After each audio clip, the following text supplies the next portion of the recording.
CreepyCorner stories. Hey everyone, welcome back to CreepyCorner stories. You know, diving into the dark web is always risky, but sharing these stories with you makes it worth it. I'm curious, where are you watching this from right now? Let me know in the comments below. I noticed that these kind of stories hit differently depending on where you are. It might make the experience a little creepier. So tell me, are you watching from the safety of your home or somewhere less secure?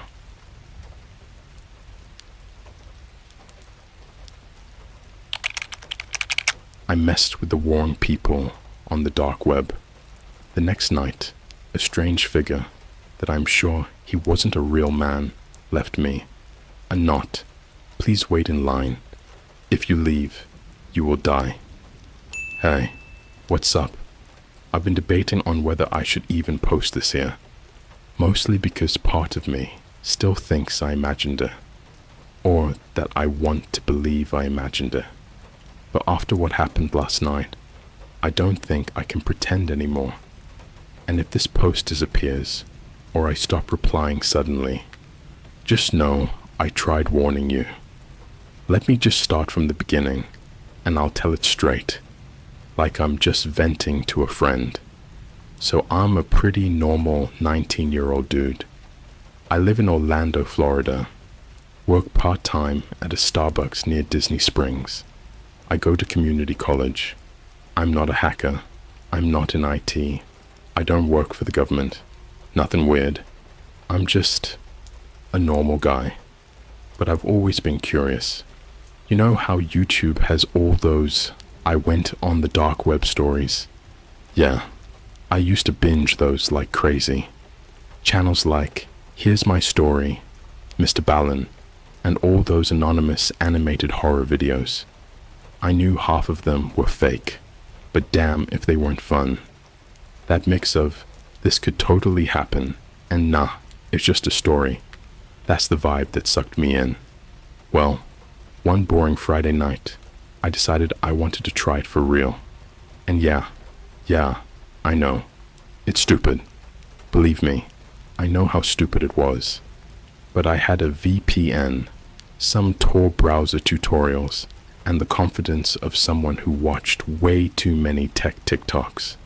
Plus, what could really happen to someone like me, right? I didn't go looking for red rooms or hitmen or anything. I just wanted to look, explore, maybe find some weird conspiracy forums or creepy lost media or whatever. Just be a tourist in the creepiest corner of the internet. The first couple of hours were uneventful. I found some sketchy marketplaces, some broken links, and a whole bunch of messed up forums with names like The Mirror Room and Static Chamber. Most of them were just pages full of spam or weird strings of code that didn't mean anything until I found the queue. That's what the page was called. Just a plain black screen with white text at the top. Welcome to the queue. Please wait your turn. Below that, there was a line of usernames. Dozens of them. Maybe hundreds. I couldn't scroll down far enough to see the end. And at the very bottom, in red text, it said, "You are now number 237,912 in line. Please wait." There were no links, no explanation. Just that. I stared at it for like 5 minutes, thinking maybe it was a game or some kind of ARG. Then I heard a ping. My laptop made this weird ding sound. Not the usual system sound, something more low-pitched, like a church bell slowed down. The number changed. Number 237,911.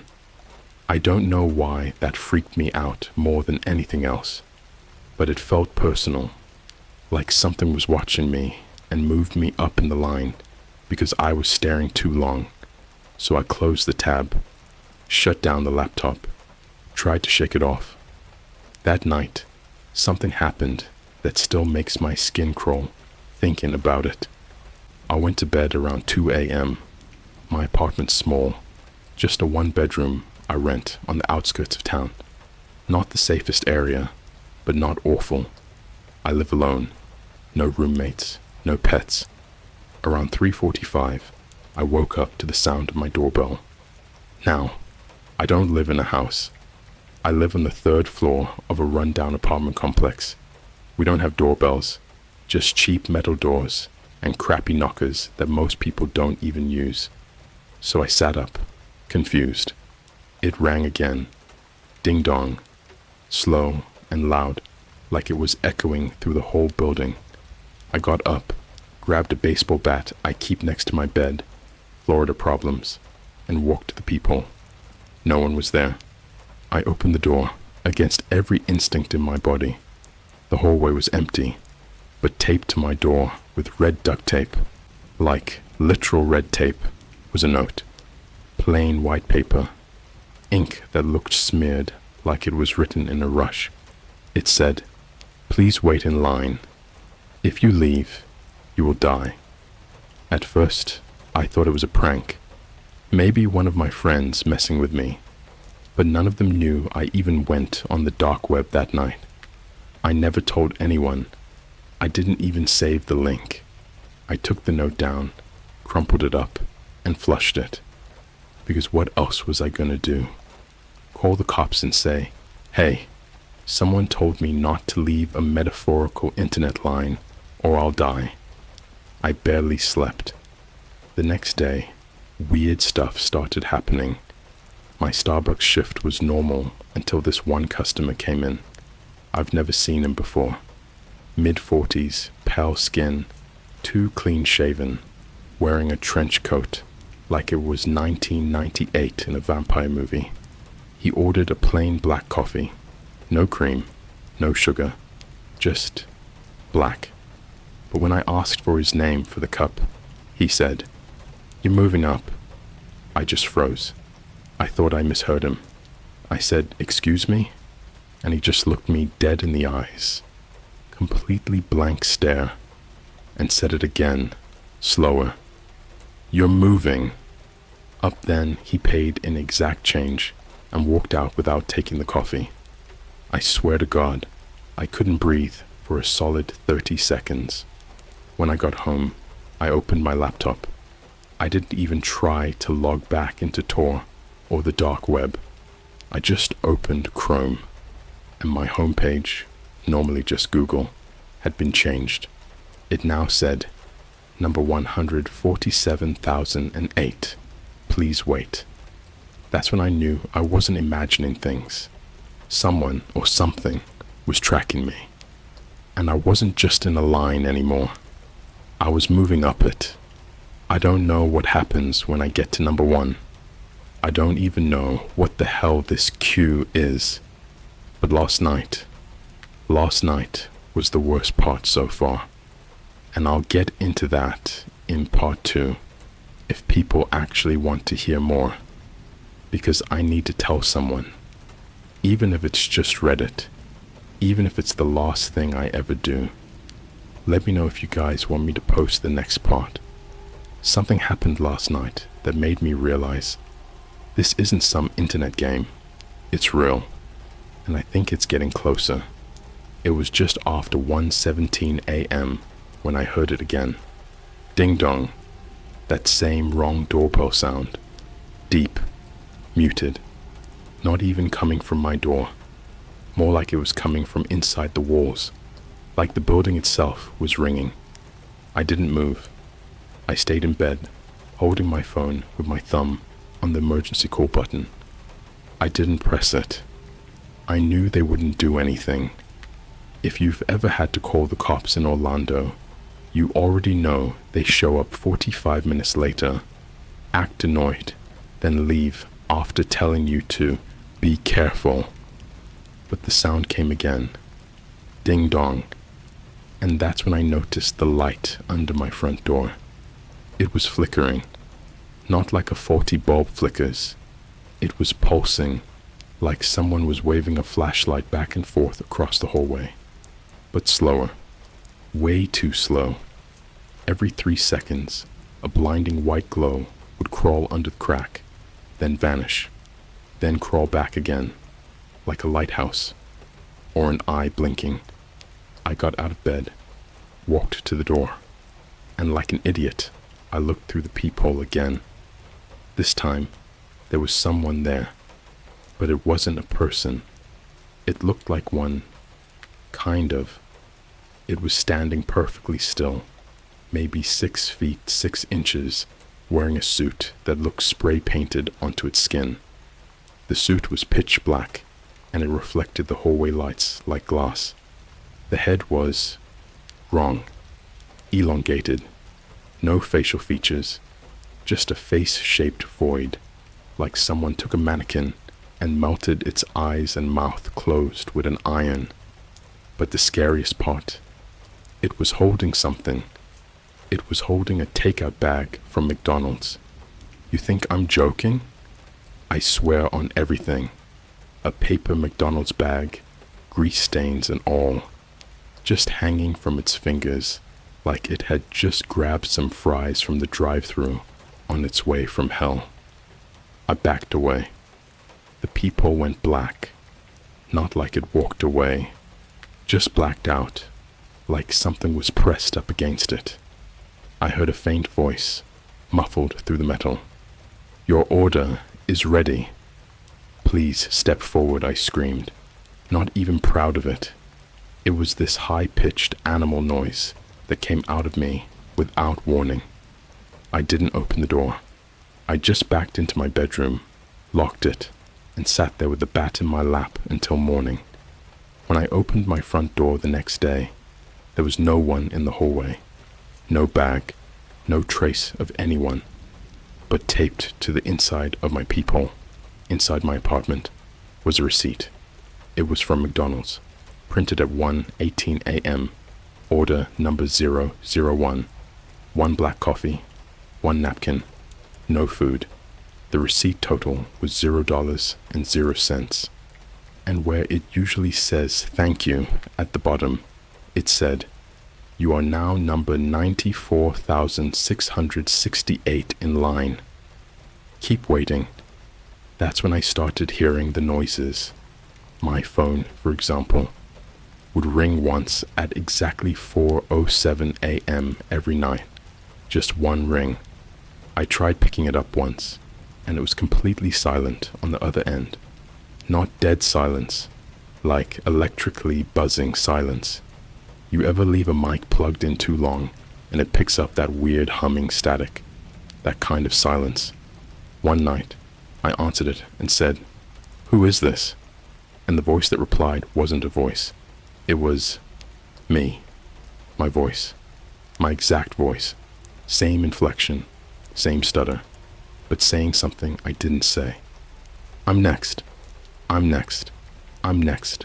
Over and over. Then a click. Call ended. And you know what? I still tried to write it off. Maybe I was sleep deprived. Maybe I gave myself a panic attack and imagined it all. I didn't tell anyone.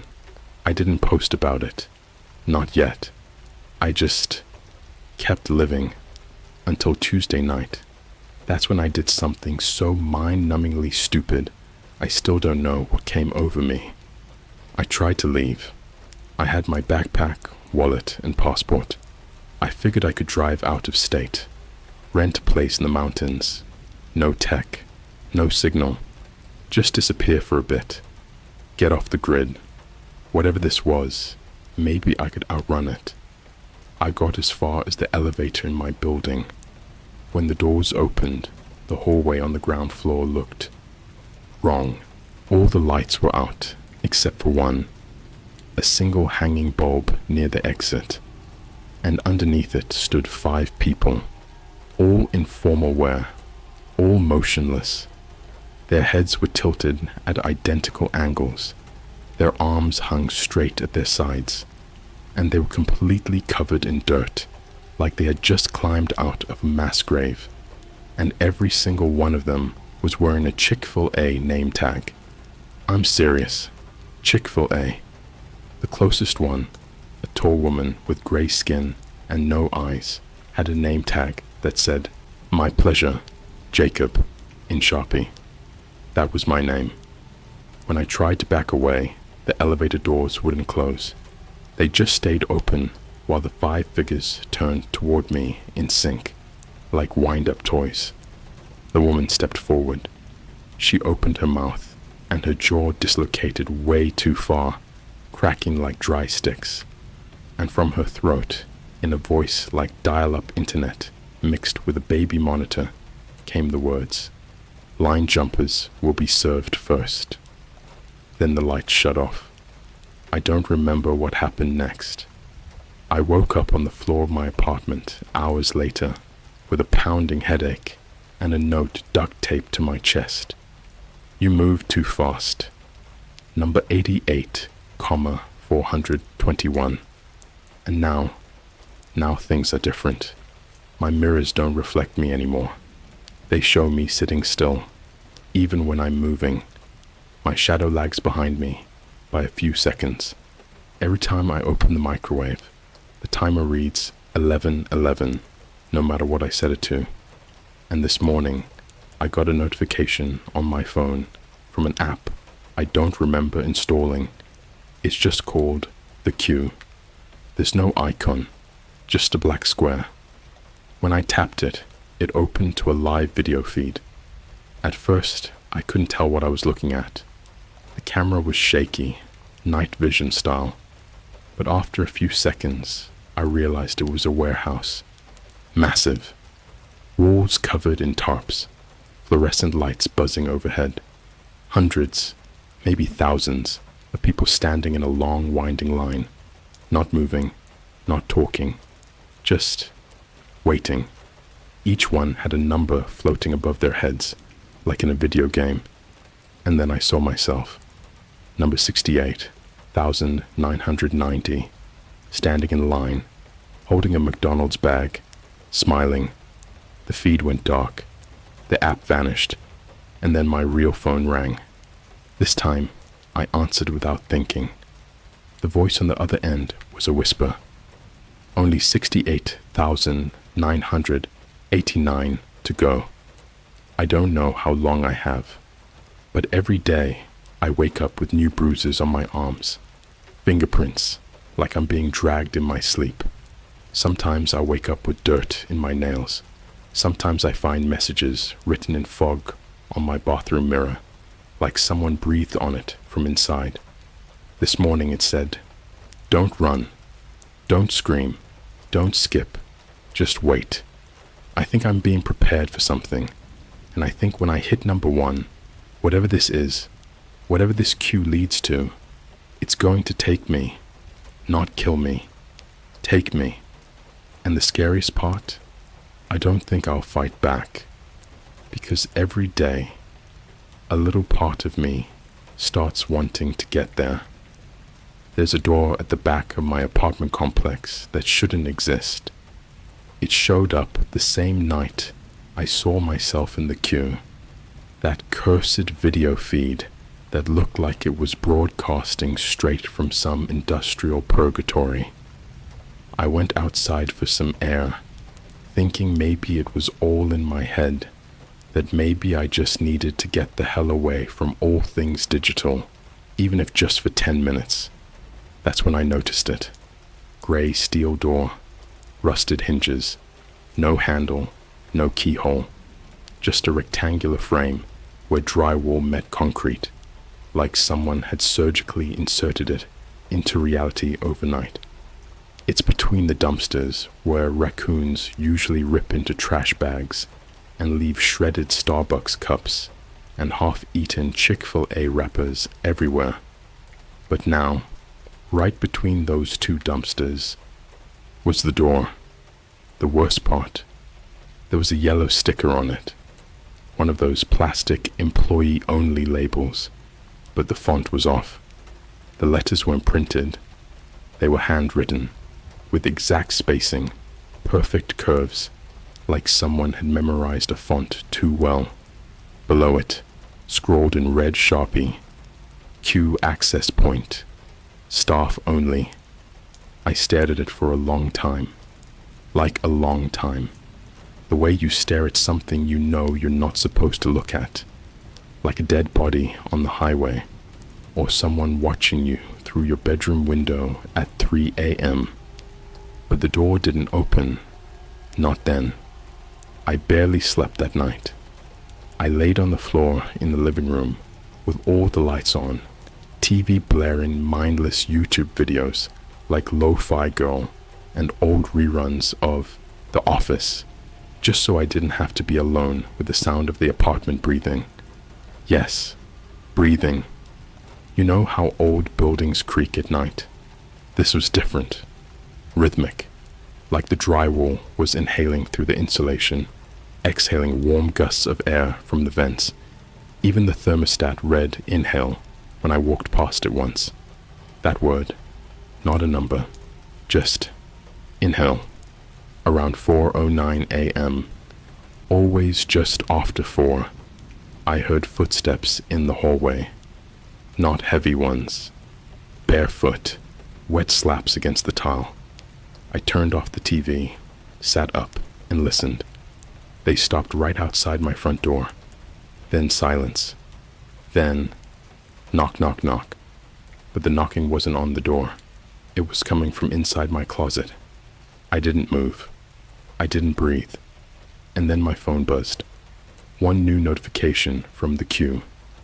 There is no exit. That morning, I made a decision. I had to find out what the door was. I told myself I wasn't going in, just investigating. But let's be honest, I was already gone the second I saw that sticker. So that night, around midnight, I brought my flashlight, baseball bat, and a GoPro. I strapped the camera to my chest with a belt and prayed it would record whatever I was about to see. I snuck down behind the dumpsters. The door was still there, and now it had a new addition, a keypad, slick, metallic, blinking green. The screen read, "You're almost ready." I didn't even touch it. I reached out with the bat, barely tapped the door, and it clicked open, all on its own. Behind it was nothing. No hallway, no stairwell, no rooms, just black, an absence of space, a perfect void that didn't reflect light. It swallowed it. My flashlight beam disappeared the second it crossed the threshold, like it was being eaten alive. Still, I stepped through. There was a hallway on the other side, but it wasn't made of drywall or brick. The walls were flesh. I don't know how to describe it without sounding insane, but they looked like skin stretched over wood, pale, veiny, and twitching, with these occasional eye-like bulges that would press out from the inside as if something was trying to get out. The floor was tiled with old phone screens, not turned on, just cracked, shattered, mismatched slabs of glass, like someone had built a hallway using the remains of everyone who ever tried to leave. Every few steps, I saw phones I recognized. My old Samsung from high school, my buddy's shattered iPhone that he lost during spring break in Miami. The one I saw next stopped me cold. It was my current phone, cracked in the exact spot I dropped it last month in the Starbucks back room. I reached for it. The screen lit up. 49,871. Do not proceed. I dropped it.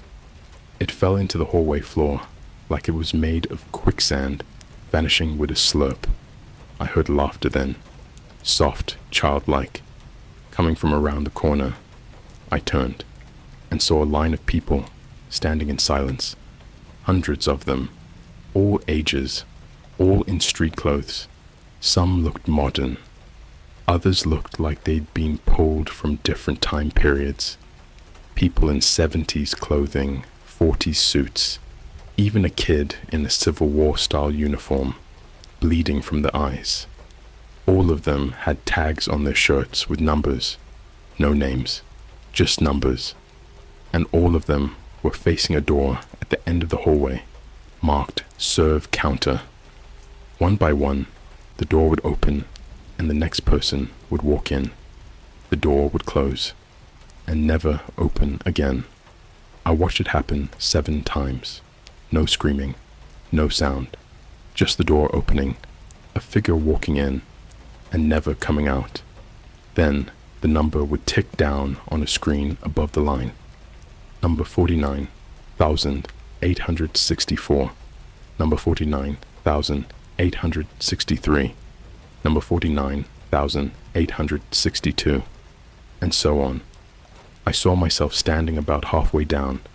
I wasn't moving, just staring forward, blank expression, like I was waiting for my coffee order at a Panera, except I wasn't breathing, at least not visibly.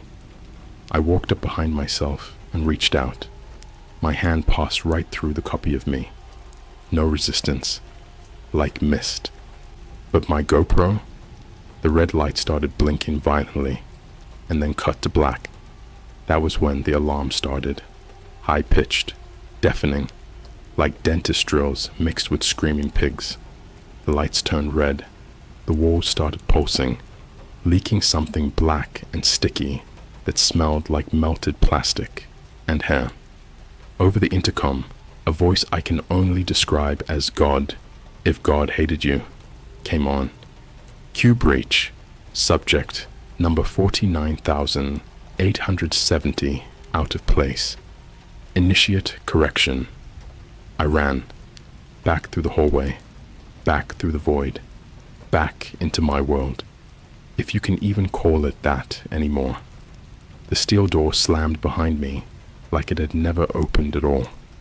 I ran back upstairs, locked my door, threw up in the kitchen sink, and blacked out. When I woke up, the GoPro was still on my chest. I ripped the memory card out and shoved it into my laptop. There was only one file. It was a video of me sleeping, but not in my apartment. I was in a small metal room with no windows, lying on a surgical table, and standing around me were 3 doctors wearing Disney World cast member uniforms. One was holding a clipboard. One was sharpening a knife. The third one leaned into the camera and whispered, "Just 49,870 more to go." That was this morning. And tonight, the door is back. This time, it's inside my living room. I don't sleep anymore. Not because I'm scared. That passed weeks ago. Fear is for people who believe they still have control. Fear is for people who still think the world makes sense. You'll find, eventually, that what waits behind your walls doesn't want you dead. It wants you awake, alive, and still, just like the rest of us. The door is no longer in the hallway. It's not behind the dumpsters. It's not even in the building anymore. It's inside me. It started as a lump in my lower back. Thought it was a knot or pulled muscle from all the stress. But no, it pulses. Sometimes I'll feel it shifting under my skin, like a second heartbeat. And I've caught it, opening. Not physically, not in flesh, but in perception. Like sometimes I'll be sitting there, trying to zone out, trying to pretend I still have a normal life, scrolling through TikTok, pretending influencers and dumb prank channels still matter, and then the sound fades. Not like I mute it, like the world mutes itself. Everything goes quiet, and I'll see it in my shadow, opening wide, a black rectangle in the middle of my back, splitting in slow, wet creases that don't belong to any species I've ever seen. A door, always a door. Sometimes, if I focus too long, I see things pushing against it from inside, like they're almost ready. There's something you need to understand. The queue. It isn't a website. It never was. That interface, the web page, the app. It's a skin, a mask, something our brains can process. It's like trying to explain death to an ant, But the queue is older than websites, older than computers, older than blood. It's a system, and it's always been here. It just changes shape to keep you waiting. That's all it wants, for you to wait. Waiting is worship, and worship feeds them. Last night, I tried to go outside, just to feel wind, touch grass, whatever. When I stepped into the parking lot, I noticed the silence first. No crickets, no cars, no planes, just a static hum, like an electrical substation buzzing behind my eardrums. And the sky? The sky wasn't sky anymore. It was lined, rows, columns, shapes, like an infinite spreadsheet made of numbers stretching across our atmosphere. Thousands of names, thousands of numbers, and every few seconds, a name would disappear. Then another, and every time one vanished, I'd feel something in my stomach twist, like a thread being pulled tighter and tighter inside me. It hurt, not in a physical way, but like my existence was being wrung out like a wet towel. I looked up, and I saw mine. Jacob P., number 31,772. Blink. Jacob P., number 31,771. Blink. I ran to the McDonald's 2 blocks down, the one that always stays open 24 hours, blasting weird trap music at 2 a.m. and selling burgers that taste like they've been microwaved in a gas station. The place was empty. No staff, no customers, no sound, just the smell of old fries and a cash register screen that blinked the same message over and over, serving number 1, over and over. I walked to the counter.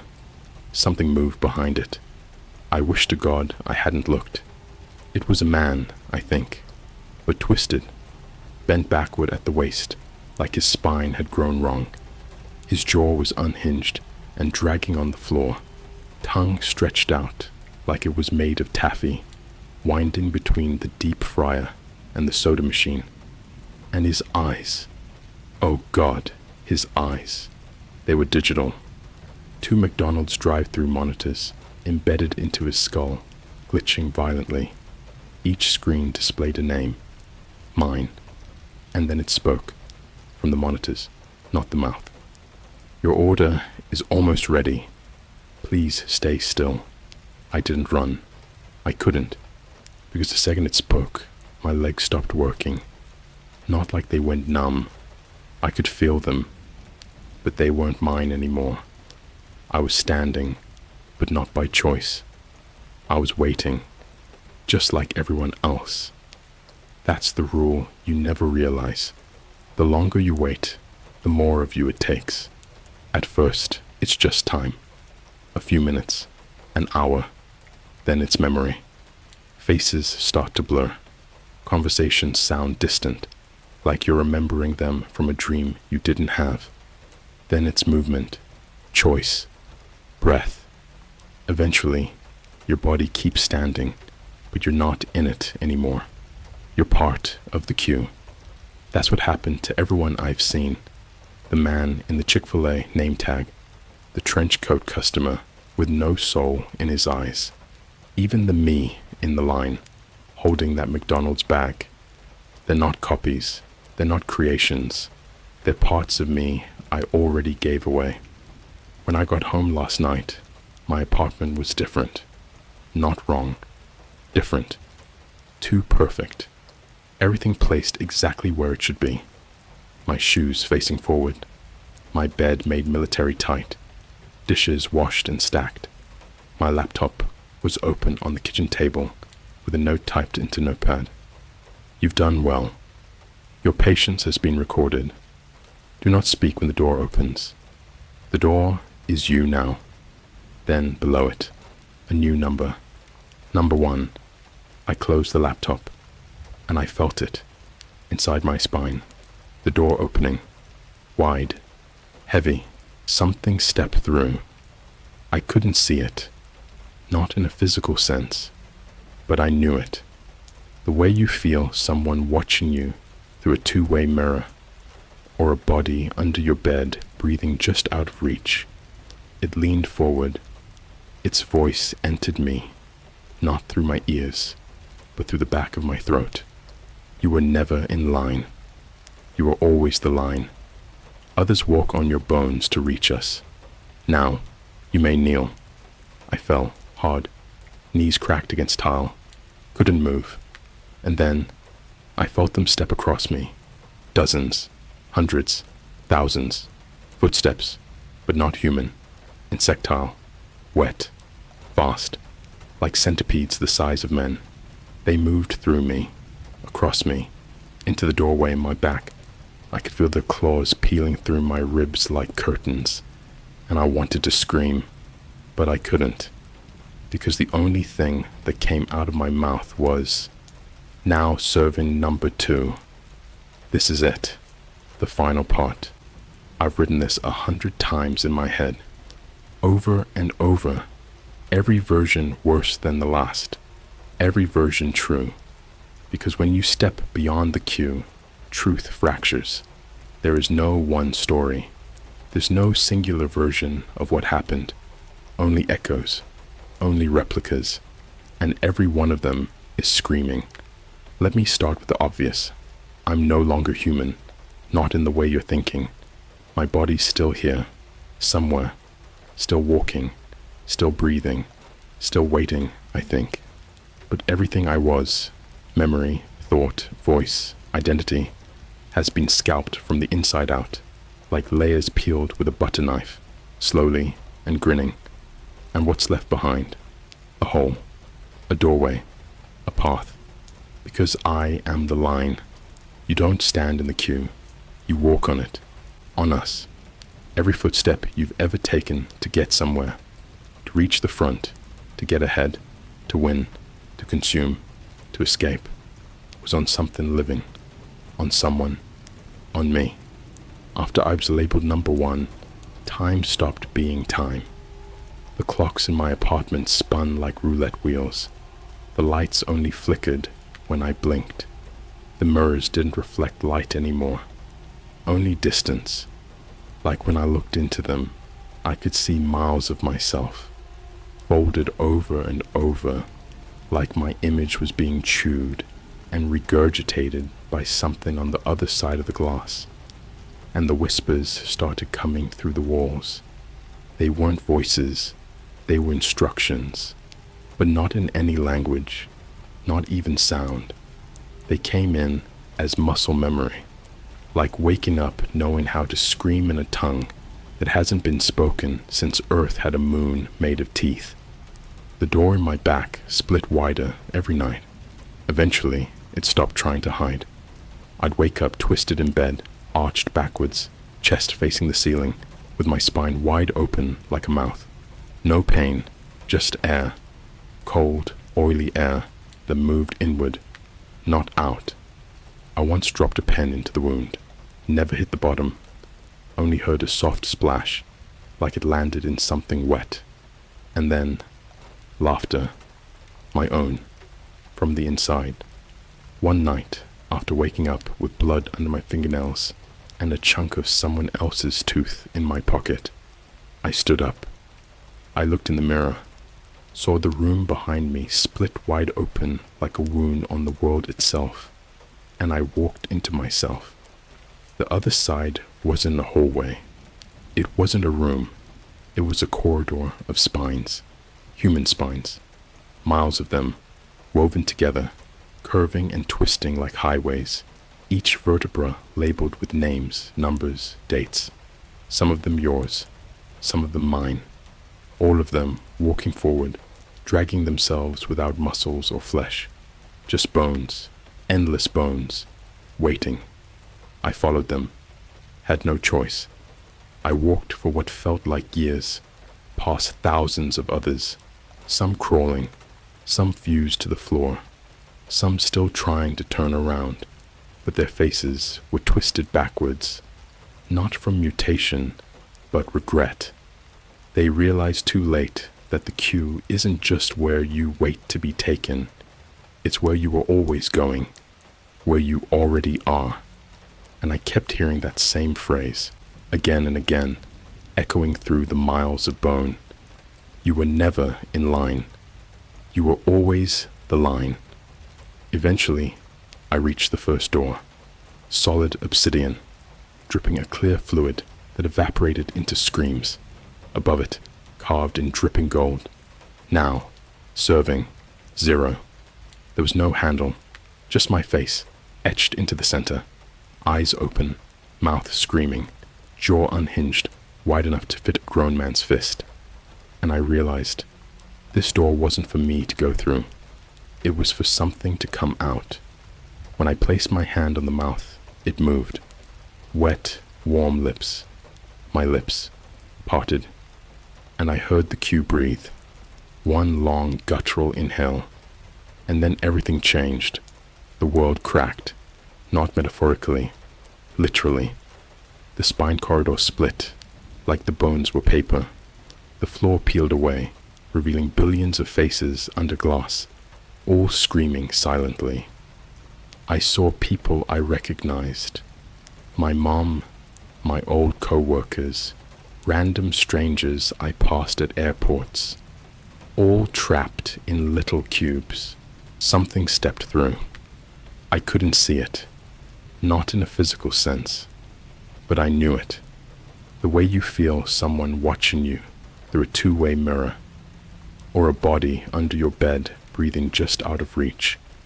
It leaned forward. Its voice entered me, not through my ears, but through the back of my throat. You were never in line. You are always the line. Others walk on your bones to reach us. Now, you may kneel. I fell hard, knees cracked against tile, couldn't move. And then, I felt them step across me. Dozens, hundreds, thousands. Footsteps, but not human. Insectile, wet, fast, like centipedes the size of men. They moved through me, across me, into the doorway in my back.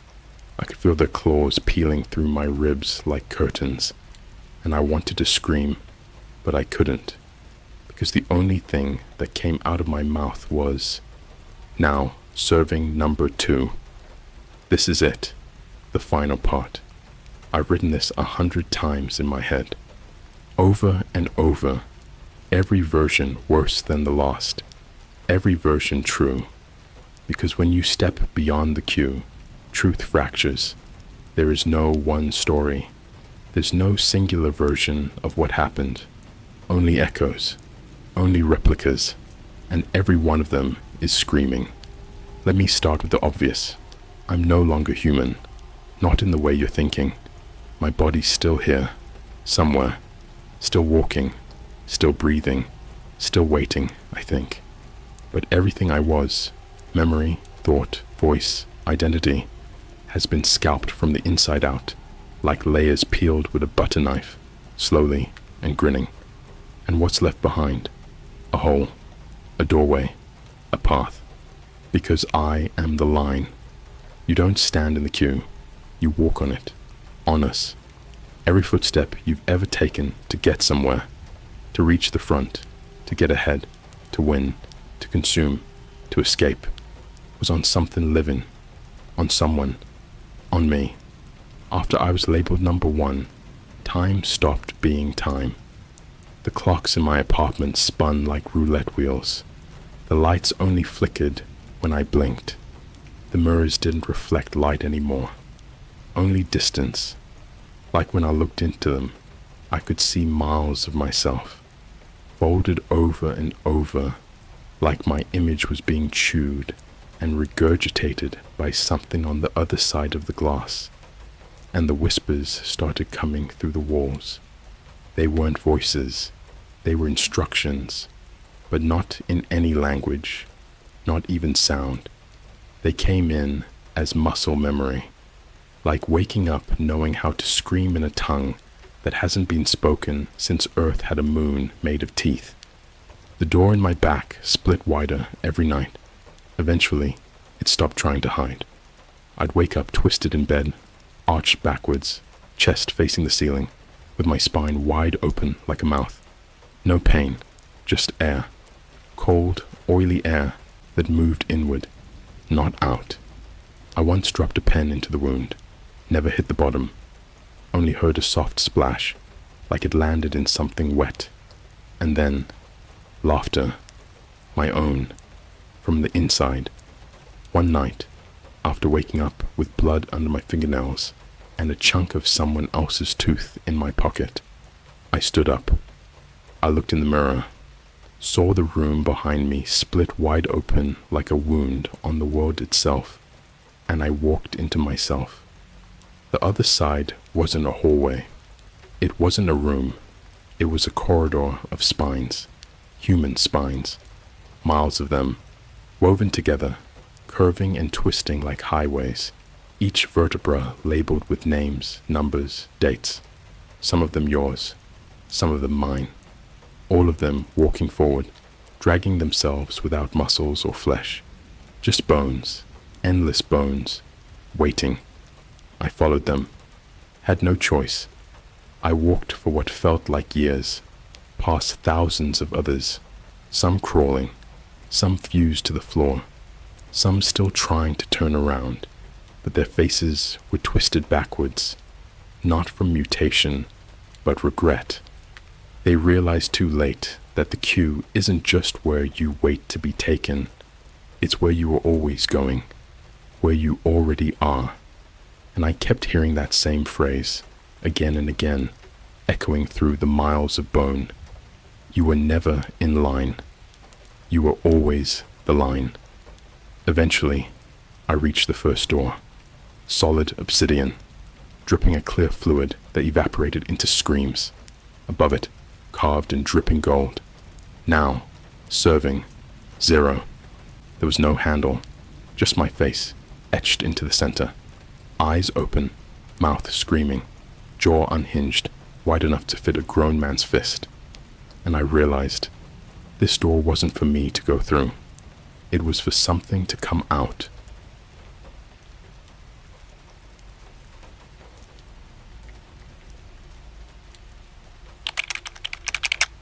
My friend's tattoo started glowing after a dark web ritual. The symbols were extraterrestrial. Alright, so this happened back in late 2022. I haven't talked about it much since it went down, but I've had enough weird dreams and late night paranoia to finally say something. I'm not gonna drop my real name, obviously, but you can call me Jay. I was 19 at the time, and I lived in a small town just outside of Austin, Texas. Pretty quiet. The kind of place with 2 gas stations, one sketchy McDonald's that never has ice cream, and people that side-eye you if your hoodie's too dark. My best friend, let's call him Zane, was one of those dudes who always liked pushing boundaries.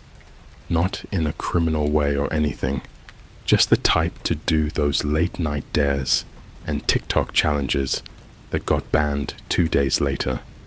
He had this obsession with the deep web, not the dark web necessarily, like not Hitman for Hire or Red Room type stuff, at least not at first. Just the weird, unindexed corners of the internet.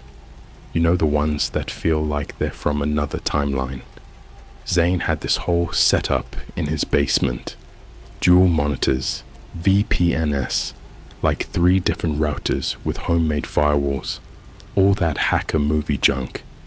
I used to joke that he thought he was Mr. Robot, and he'd laugh, but not really.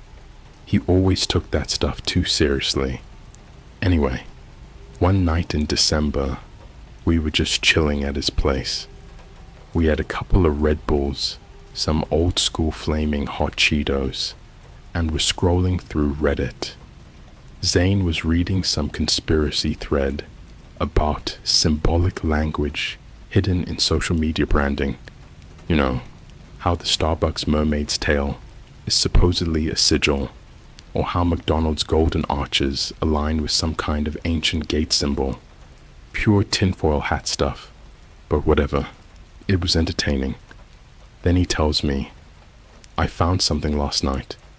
Something different. Like, really different. I thought he was about to pull up some ARG or dumb troll forum, but instead, he opened this weird-looking site. It wasn't even a .onion. It had a supernormal URL like c1ph3rnet.info, but you could only access it with 3 layers of encryption and this sketchy JavaScript unlock code.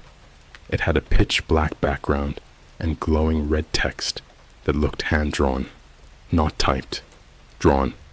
At the top, it just said, "The Codes of Kelshin, a chamber for the Gatewalkers."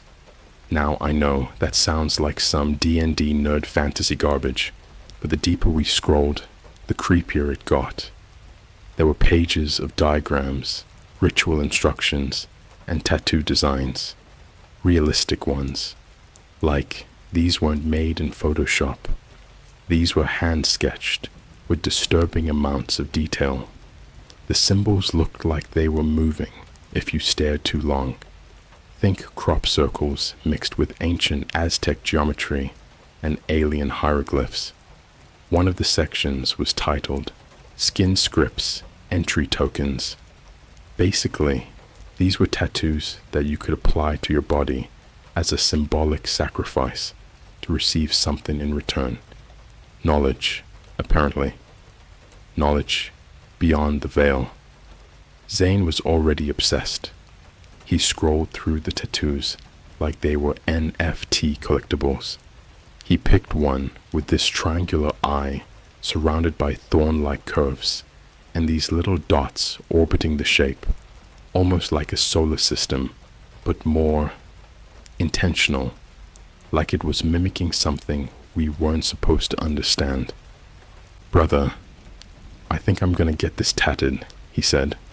I was like, "You're gonna get a deep web sigil tattooed on your body like it's a Fortnite skin. You don't even know what it means." But Zane was already downloading the PNG. It had no file name, just a string of hex code like 43A9 DD7F11A or something. That should have been red flag number 1. 3 days later, we were at this shady tattoo shop on the edge of town. Not one of the cool ones with Instagram pages and artists that look like they just walked out of a Netflix teen drama. No, this place was in the back of an old vape shop with 0 Yelp reviews. The artist didn't even talk. He looked at the design, stared at Zane for like a solid minute, and then just nodded. I swear on everything, the second he finished the outline, the lights flickered. We laughed it off. You know how sometimes creepy things happen, and you just brush it off with a haha must be the wind? Yeah, that. Zane even took a selfie, posted it on Snapchat with the caption, "Dark Web Ink." Am I cursed yet? The tattoo didn't hurt him or get infected. Nothing happened at first. But over the next few days, he changed. It started small. He stopped eating junk food, which was wild because Zane lived off Monster Energy, frozen burritos, and McDoubles. One day, he just started drinking water. No explanation. He was calm. Too calm. No more late-night texting. No more chaotic TikToks. He even deactivated his socials. One night, I caught him just standing in the middle of his room at 3 a.m., completely still. I'd gone over to his place because he hadn't answered my texts for 2 days. When I walked in, his room was pitch black, except for his monitor, which was showing that same Kelshin site. But the site looked different now, updated, like it was watching him. The tattoo on his arm was glowing. I know how insane that sounds, but I'm not talking about glow-in-the-dark ink or whatever. I mean pulsing, like it had a heartbeat, like it was alive. I tried to shake him, but he didn't move. I asked him what the hell was going on, and he whispered, barely, "They're showing me." I'm almost ready. That was the last time I saw Zane completely human. I haven't told anyone this before. Not my parents, not his, not even the cops. Because who would believe me? A glowing alien tattoo from a deep website that may or may not have connected to something not human. But the worst part, I just got a notification this morning. A file drop, sent from an encrypted email I didn't recognize. The file name? When I clicked the file, I didn't even remember doing it. It's like my hand moved before my brain processed it. 1 second, I'm staring at that cryptic string of numbers and letters. 43, a 9D, D7F11, a .zip. And the next, the download is at 100%, and my screen goes completely black. No desktop, no browser, no cursor, just pitch black. Then my speakers crackled. Not like a normal glitchy pop or static.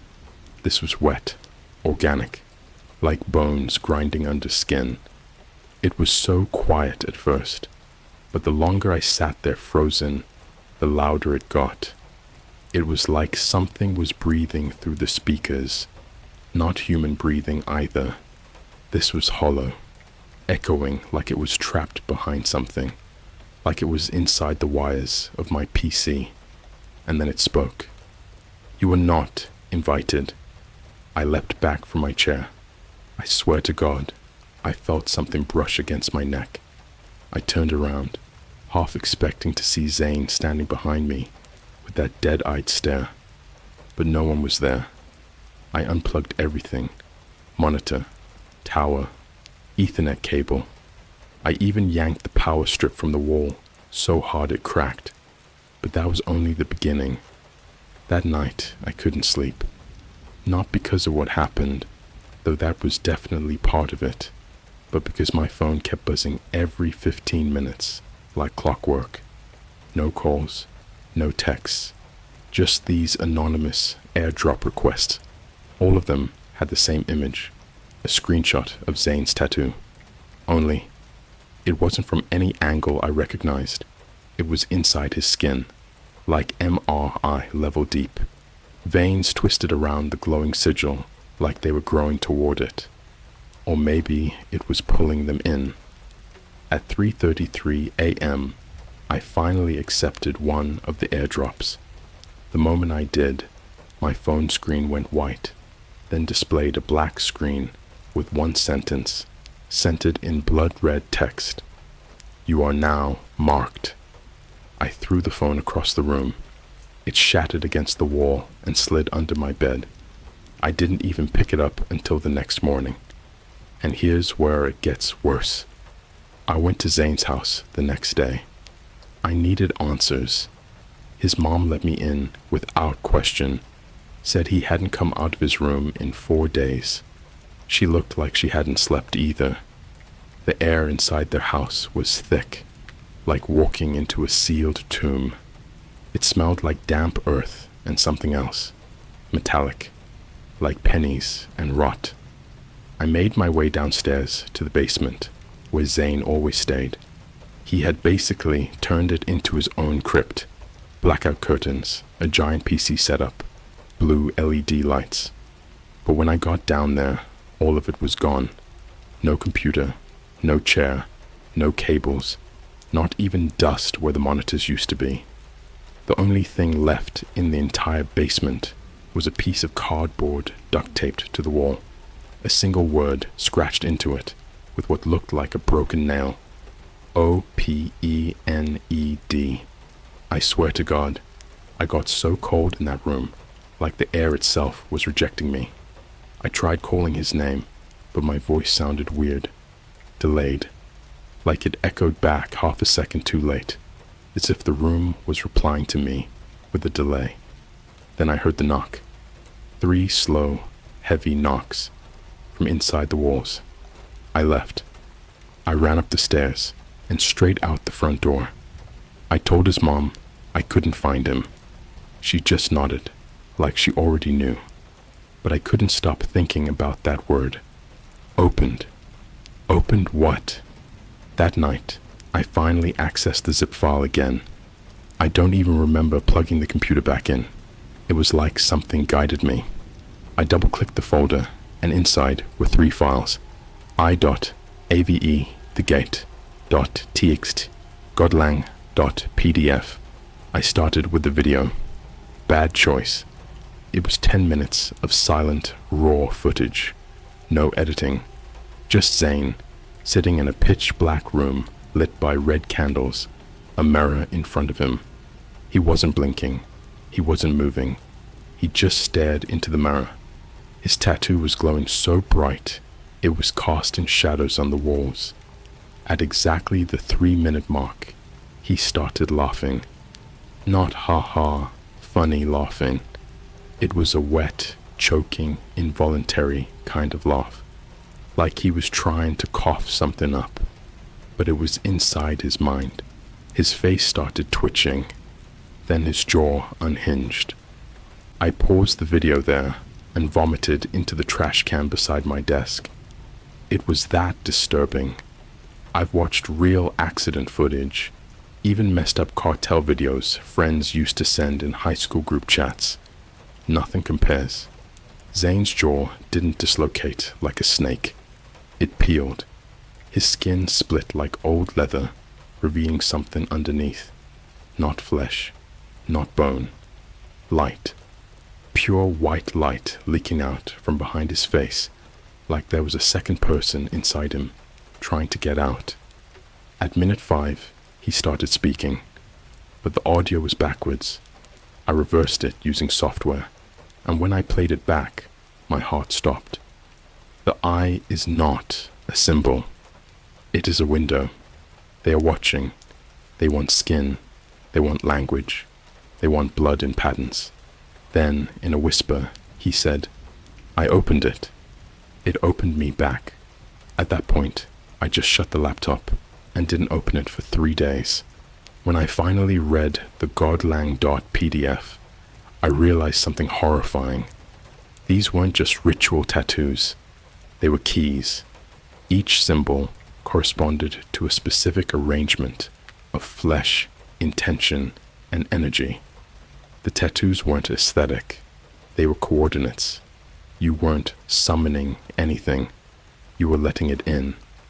The document was 96 pages of diagrams, human bodies torn apart and rearranged to mimic the symbols, veins mapped like constellations, bones labeled like architectural support beams.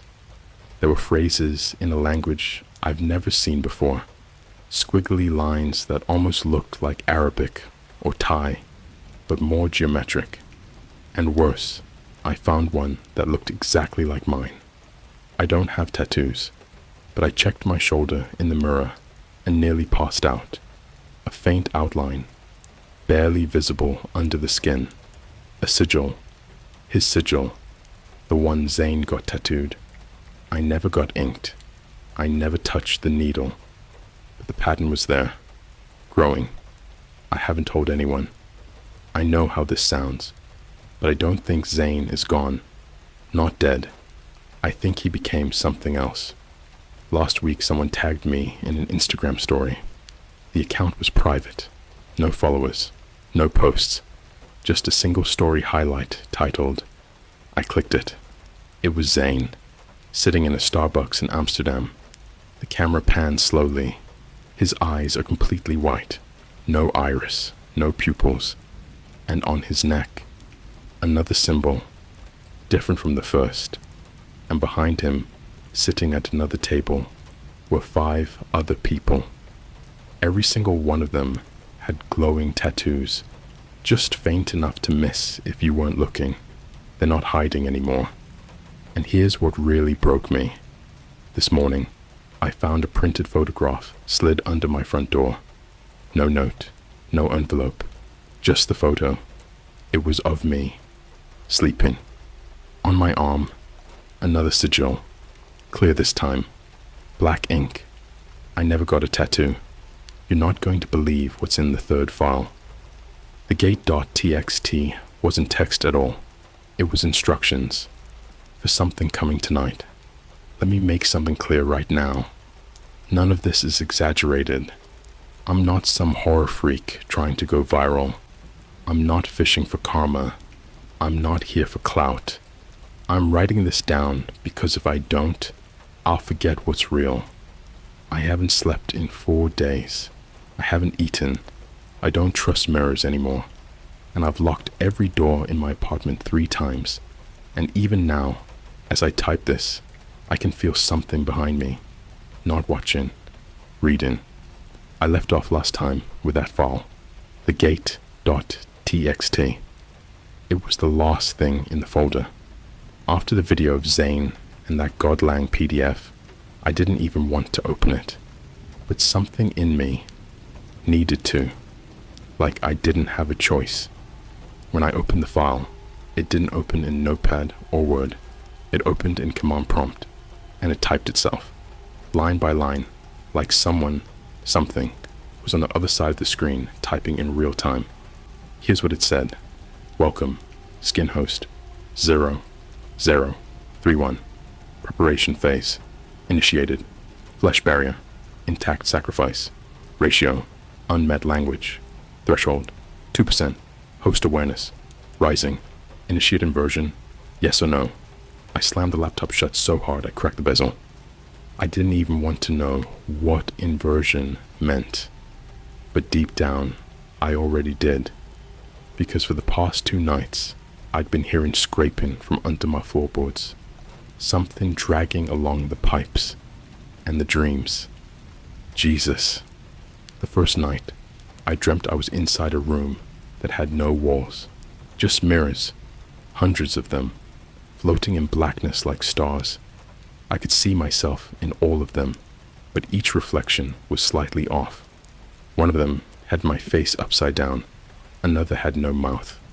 One of them was smiling, but I wasn't. And then, in the very last mirror, it was Zane, but his skin was gone. All of it. No blood, no muscle. Just this thin silver membrane stretched over something moving beneath it. He raised his hand and pointed to his tattoo, but instead of glowing, it was leaking. This black, starry ooze dripping down his arm like liquid space. He opened his mouth and whispered, "It's already written on you." Then I woke up with a nosebleed and scratch marks on my chest, not like nails, like runes. The second night, I didn't sleep at all, because the tattoo was back. Remember I told you about the faint outline on my shoulder? It wasn't faint anymore. This time, I could see it clearly in the mirror.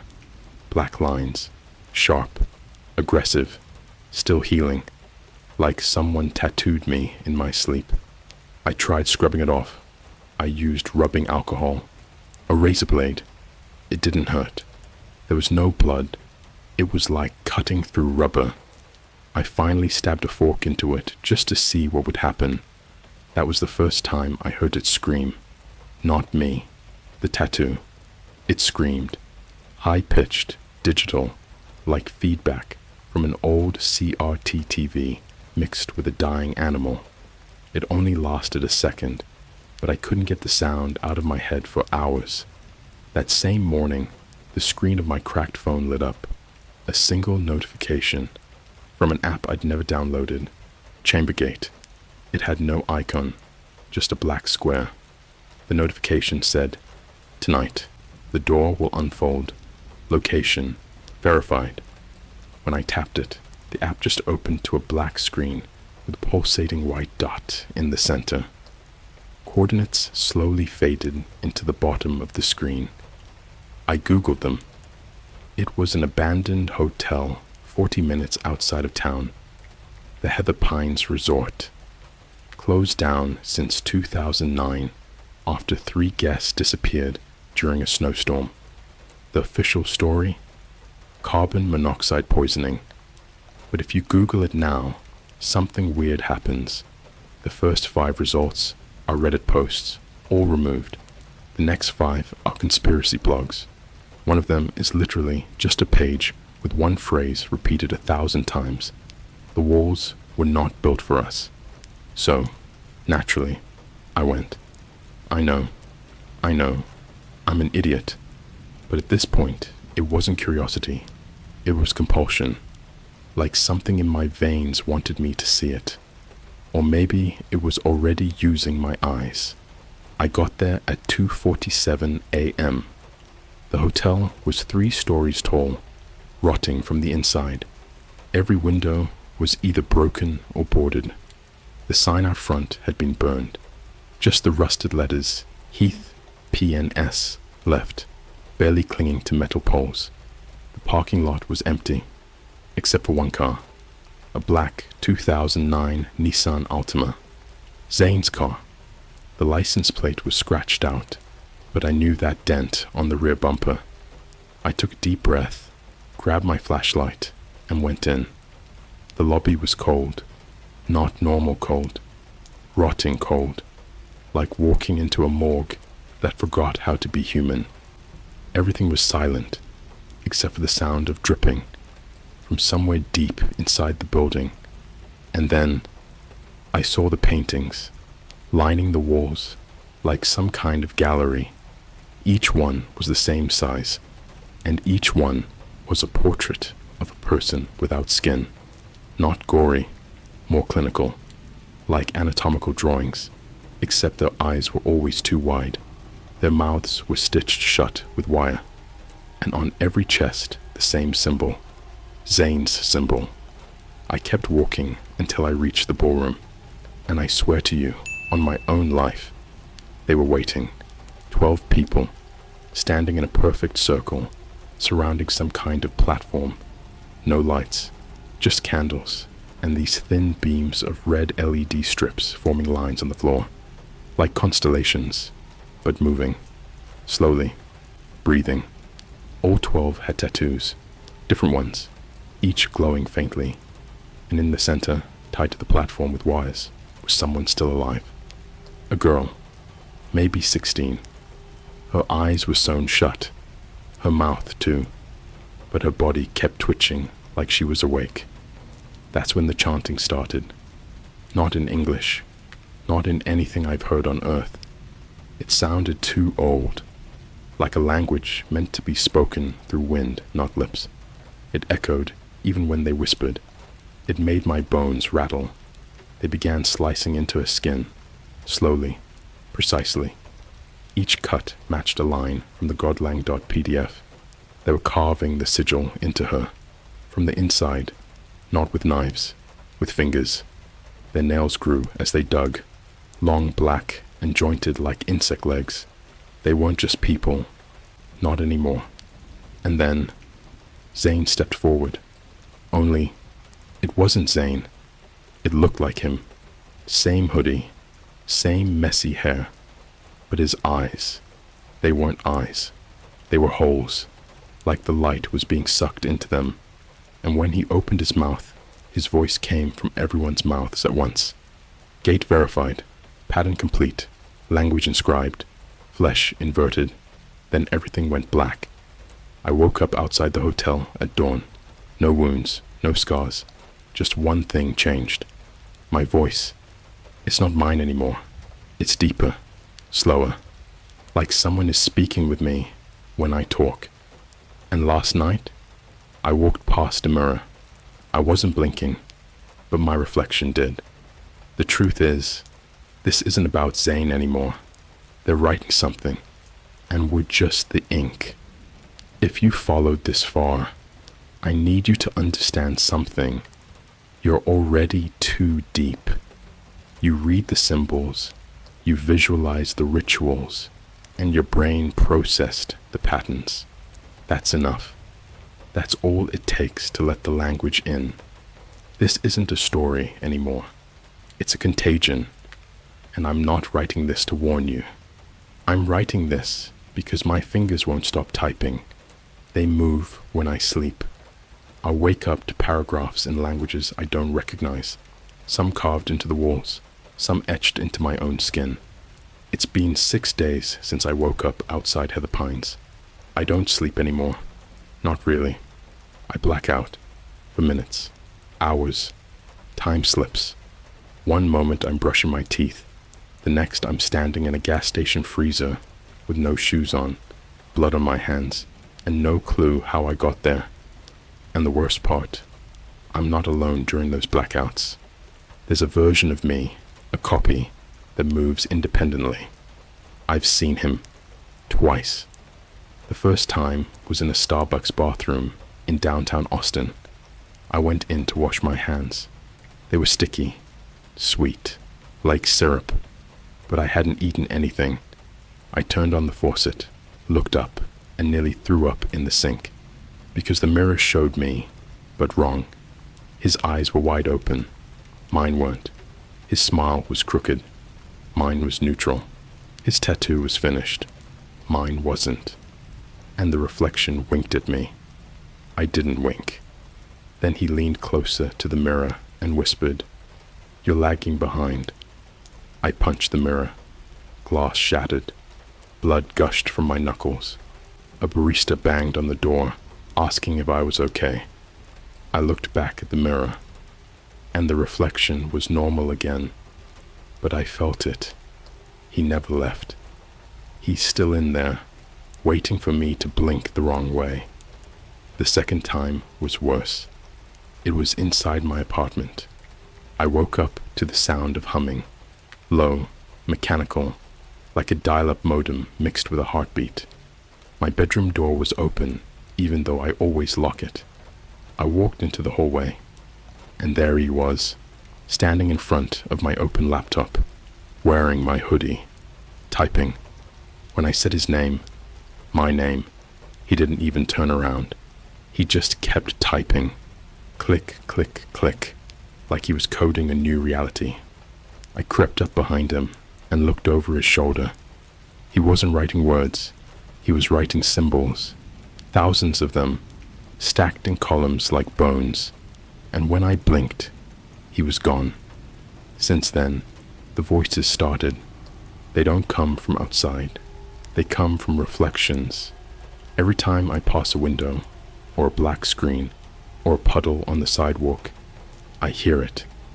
This language, with no consonants, no vowels, just soundless syllables that sink into your skull. It started with whispers. Then came the commands. I started finding sticky notes around my place. Notes I didn't write. All of them in blocky handwriting that looked too perfect. Like computer font scribbled in pen. Things like, "Sleep on your back tonight. Do not answer the doorbell after 3 a.m. The next one you see is not your mother." And then one that chilled me to my core. "If you look at her eyes, you'll join the page." 3 nights ago, I made the mistake of opening my front door. No one knocked, no one rang, but I opened it anyway. And standing there, in the hallway of my apartment building, was a little girl, maybe 9 years old, long black hair, wearing a tattered Target pajama set with cartoon frogs. But her eyes, they were made of glass, not metaphorically, literally, transparent spheres with pages turning inside them, not real books, like microscopic sheets, covered in glowing white lines that rotated like clock hands. She didn't speak. She just held out a piece of paper, folded like a letter. I unfolded it, and I wish I hadn't.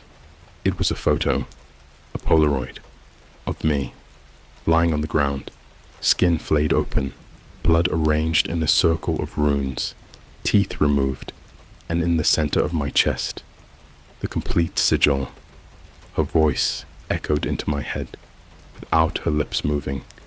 "You haven't finished your chapter yet." Then she blinked once, and vanished. I finally confronted the file again. godlang.pdf had updated, on its own. Pages 97 through 131 had appeared overnight. The new section was titled, "Recipient Variants, Writing the Cosmic Grammar Through Organic Substrates." I read every word, and here's what I learned. We are not people anymore. We are paper. Our veins are ink. Our bones are margins. Our consciousness is a formatting tool for something older than thought. These rituals, these symbols, they aren't magic. They're instructions for rewriting reality itself. And Zane, he wasn't chosen. He volunteered. Last night, I received a video file via airdrop again, this time with no option to decline. The file was named final draft _0032.mov. I didn't want to watch it, but I did. It was grainy footage, filmed vertically, like a Snapchat story. It showed a McDonald's, the one near my childhood home. The camera slowly panned inside, past the registers, past the broken soda machine, into the walk-in freezer, and inside it were bodies, dozens, strung up by wires, their skin carved with symbols, some alive, some twitching, all of them glowing. Zane was there too, wearing a McDonald's visor, smiling. He turned to the camera and said, "Welcome to the edit floor. You're next in line. Tonight, I found the mark again. Not on me. On my door. Carved right into the wood. Not scratched, not burned. Typed. Somehow, typed into solid oak. The exact glyph from Zane's first tattoo. It pulses when I get close. It vibrates under my palm. And now, as I sit here writing this, the lights are flickering. My phone won't stop vibrating. And the mirror above my desk has started bleeding. Not metaphorically. Real blood. Dripping down the glass in the shape of letters. They say, the page is turning. I've seen the final pattern. It's not meant to be read. It's meant to be worn. I'm writing this now because I don't think I'll be able to tomorrow. My hands aren't mine anymore. The bones feel hollow, like someone scooped out the marrow and filled it with ink. My fingers twitch when I sleep. My nails have started curling inward, like they're trying to write into my palms. There are lines, real, legible lines, forming under my skin, like subdermal tattoos. I didn't ask for this, but it doesn't matter now, because the final pattern is complete, and I saw what it unlocks. After the mirror started bleeding, I stopped running. There's nowhere to go. Every time I cross a reflective surface, my own image looks more like a draft version of me, like I'm not the final cut, like the real me is still being processed in another dimension. But tonight, I finally opened the last file. Not on my laptop, not even digital. It was delivered, by hand, wrapped in paper made of human skin, folded like origami, left on my pillow. The texture was unmistakable. Pores, hair follicles, sweat glands still visible. On the inside was the sigil, the complete version, drawn in something thicker than ink. I could smell the copper, and there was a single phrase at the bottom, etched in perfect calligraphy. You are now worthy to wear the page. I don't know how long I stood there. Minutes, hours maybe. The walls around me started to shift. Literally. The drywall began to peel, curling outward like book pages. My posters tore themselves into symbols. The paint on my walls rearranged into text that I couldn't understand unless I tilted my head just right. Then it felt like the letters were moving through me, slicing through the folds of my brain. The ceiling opened. It didn't collapse. It didn't crack. It peeled open like a mechanical iris, revealing something that wasn't the sky. It was paper, endless, turning sheets, stacked across a void, stars drawn onto parchment, entire galaxies inked with precision only something divine could comprehend. And from above, something descended, not flying, not falling, unfolding, a being made entirely of pages, tall, towering, skin made of text, limbs that flickered between geometry and fluid motion. Its head was blank, smooth, except for a glowing ring of language that circled where a face should be. Each symbol pulsed, not just with light, but with intention. It spoke with no mouth. You were never meant to read it. The sound bypassed my ears. It vibrated straight into the bones of my skull. My thoughts froze. My breath stopped. I felt like I was dying in reverse, being rewritten, erased line by line. And then it touched me. One fingertip, made of sharp black script, pressed into my forehead. My vision went white, then red, then something else. I wasn't in my apartment anymore. I was inside the page. Imagine standing on a landscape made entirely of human skin, stretched taut like canvas, with mountains formed from spines, rivers of teeth, and clouds of whispering thoughts that didn't belong to you.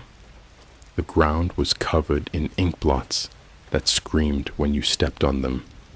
Every step I took rewrote the ground beneath me, like I was walking inside a story that was writing itself through my pain. And everywhere, those symbols, endless, moving, rearranging, alive. I saw Zane again, but not like before. He was floating above the landscape, stitched into the sky like a constellation. His arms had been replaced with quills. His eyes were gone, black holes leaking more script. His ribcage was open, and inside it, a library? Real, writhing books, screaming as their pages turned. Human voices, begging, praying.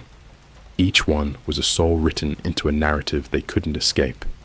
I saw people I recognized, some I didn't.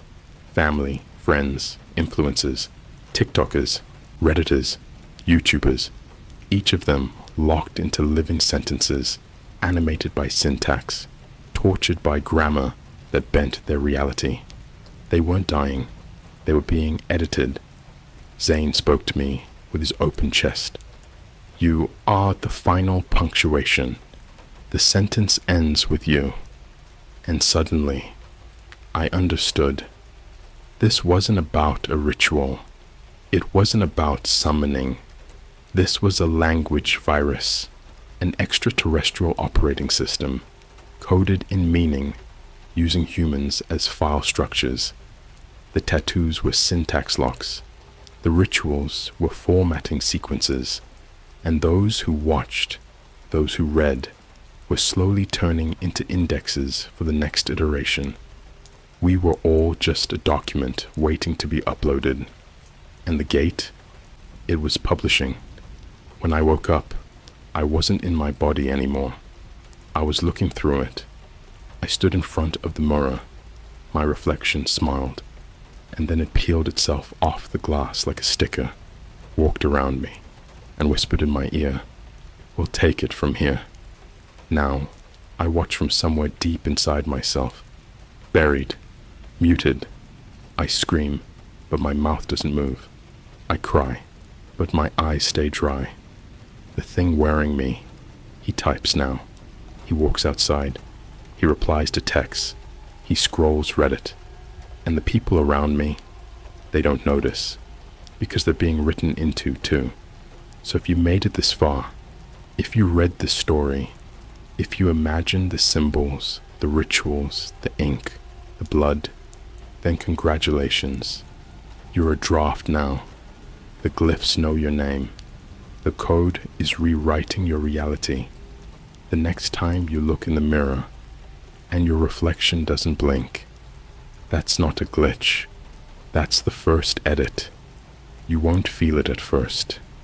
But the next time you see your arm and think, was that mark there before? Or you hear a whisper in static that sounds like your own voice saying, the chapter begins now. Just know, you're not the author anymore. You're the page.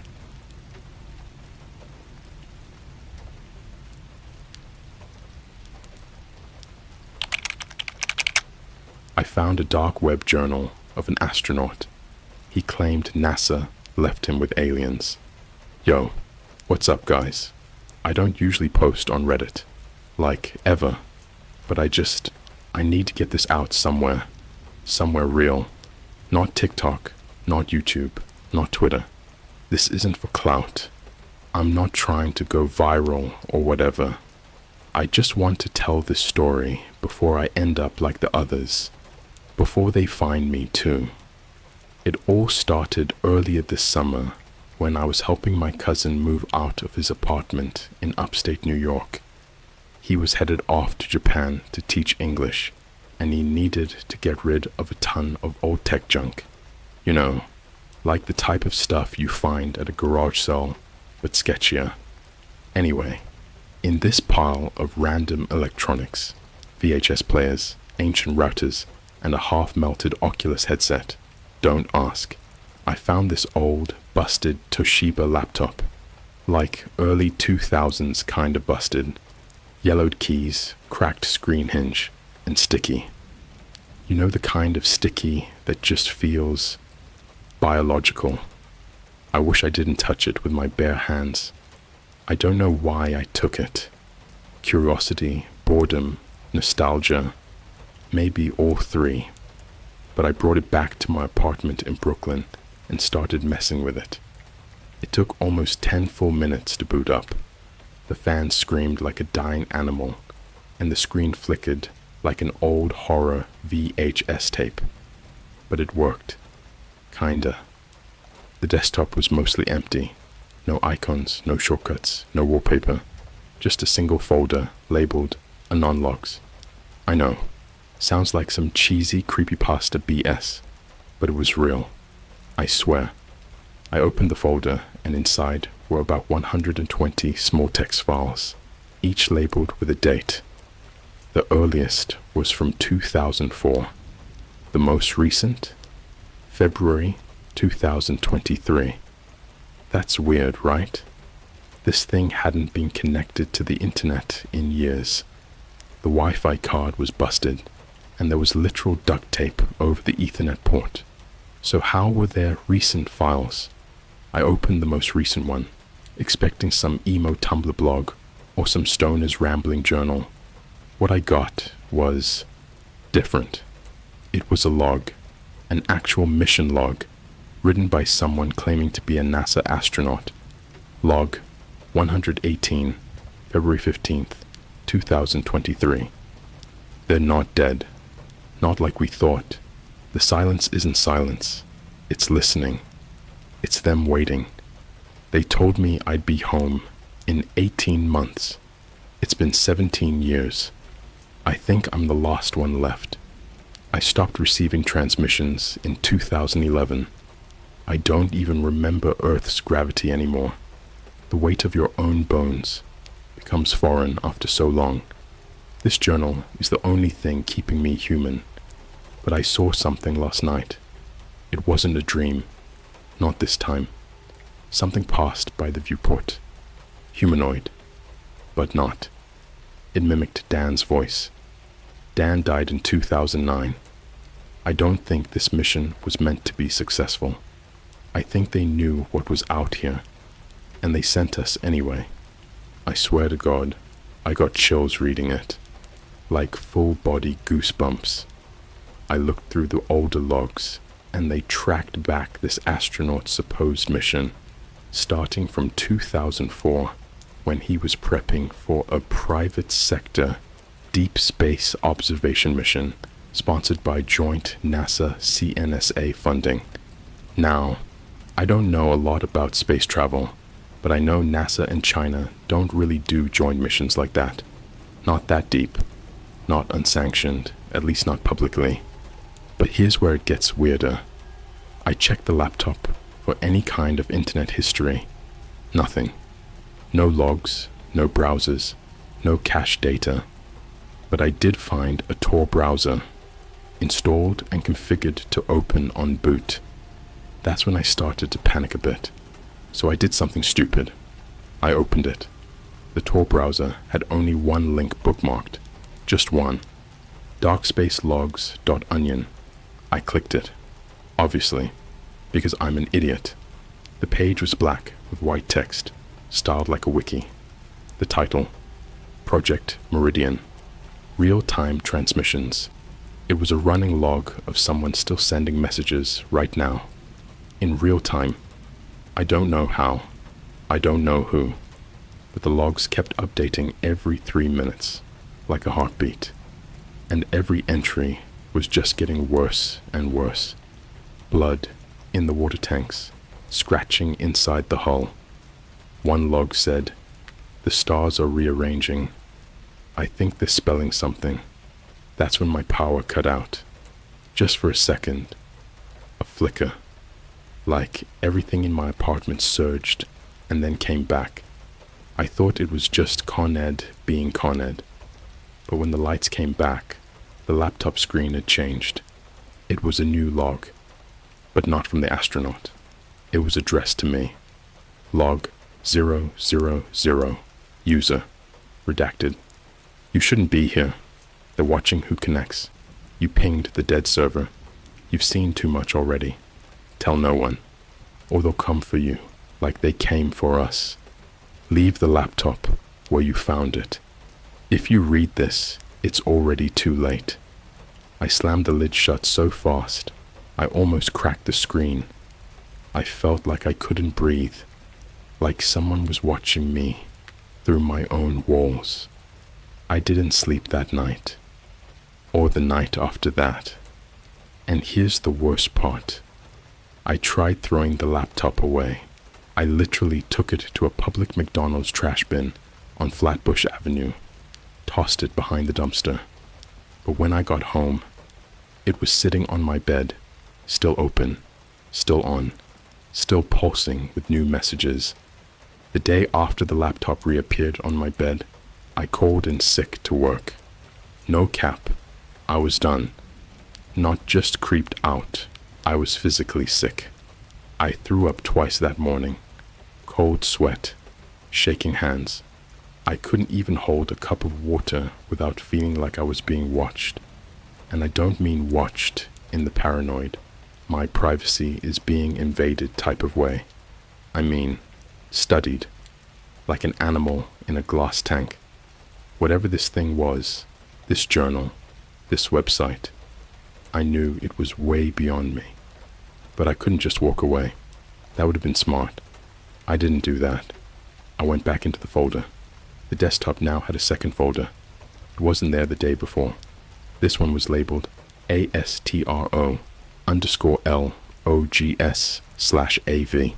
Inside were 5 items, a .txt file named Do Not Play, a corrupted looking image file just called AV_FACE.jpg, a folder titled PHOTOS, another folder titled COORDINATES, and finally, a .wav file named SCREAMING-IN-VACUUM.wav.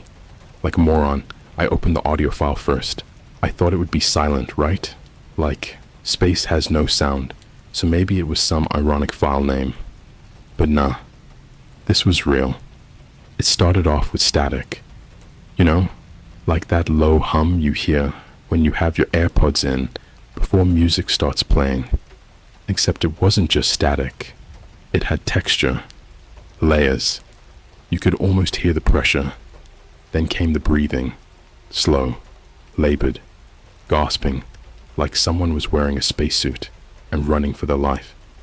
Then the voice, a man, cracking, broken, screaming in absolute agony, not just physical pain. This was something spiritual, man, like his soul was being peeled out of his chest, 1 inch at a time.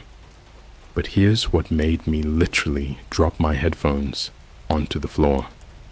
About 47 seconds in, the scream stopped, but the audio kept going, dead silent. Then, a whisper, so close, it sounded like it was inside my skull. "We wore your faces to the moon." I ripped the headphones off. My heart was slamming, like full panic attack mode. You know that feeling where your mouth goes dry and your ears start ringing? I knew this wasn't a prank. No friend is that good at sound design. No creepypasta is that real. I wanted to delete it all. I swear I did. But I couldn't stop thinking about the face image. So yeah, I clicked it. It looked glitched at first. Just a swirl of pixels and shadows. But as I zoomed in, I realized it was a photo taken from a helmet visor. You could see the reflective curve, space in the background, stars, or at least what should have been stars. They looked wrong, twisted, outlined in red, like veins floating in the void, and in the reflection of the visor, there was a figure. It was standing there, about 10 feet away. No suit, no helmet, just a naked humanoid shape, except it had no face, just a smooth surface, like God forgot to finish it. But even without eyes, I swear, it was looking right at me through the screen. That's when my lights went out again. My laptop screen stayed on, and a new log opened by itself. Log 042, March 6, 2011. They tried to send her back. Mission AV3, unlisted, no records, no recovery logs. She came back in pieces. We found the escape pod floating in the outer Kuiper field.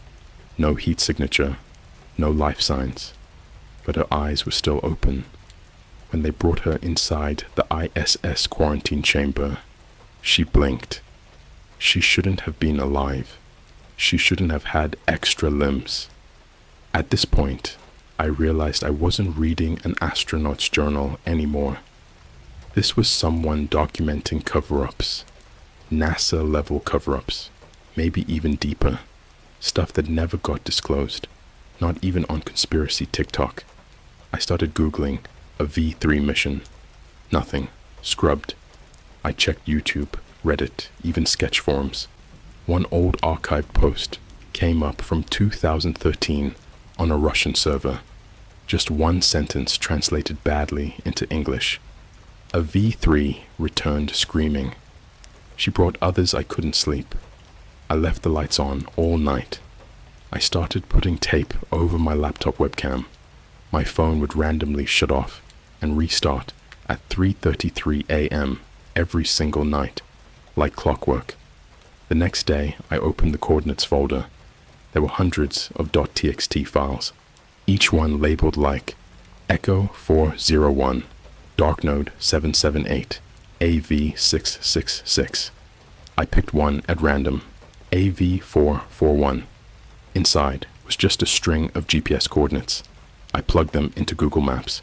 It pointed to the middle of the desert in Utah, a blank patch of land about 20 miles from Dugway Proving Ground, a known military testing site. But here's what freaked me out. When I switched to satellite view, the patch had blacked out pixels. I'm not talking about like a blurry patch. I'm talking intentionally redacted. Even in street view, the area was surrounded by fencing and signs that read, "No unauthorized access. Deadly force authorized." Why would a supposed space mission journal have GPS coordinates to a classified US military site? I went back into the photos folder. Inside were dozens of low-resolution images. Most were taken in space. At least, I think they were. But they didn't look like any space photos I'd ever seen on Google or NASA's Instagram. There were structures, massive ones, geometrically perfect, floating, blacker than space itself. One image showed a cube the size of Manhattan, just hovering in darkness. No stars, just the cube, and what looked like tendrils growing out of it. Another photo was taken inside a ship. The camera angle was tilted, like someone dropped it in a panic. On the walls were symbols, burned into the metal, circular, organic, like they were grown, not etched. But one image made me back away from my screen. It was a picture of a Starbucks napkin. Yeah, I know, that sounds dumb, but it was stained in something brown, probably dried blood, and in handwriting that shook with trauma, someone had scribbled, "Don't trust their voices. They sound like us now." I closed everything. Full panic mode. I was sweating through my hoodie, and then my phone buzzed. No number. Just unknown caller. I ignored it. 5 seconds later, a text from the same unknown number. The message said, "Do not tell them what you saw in log 47. Problem was, I hadn't read log 47 yet. I hadn't even opened it. But I did. Because of course I did. Log 047, June 12th, 2011. AV3 made contact with an unknown satellite. Non-human. It latched onto the shuttle mid-rotation. No propulsion, no heat. Just attached.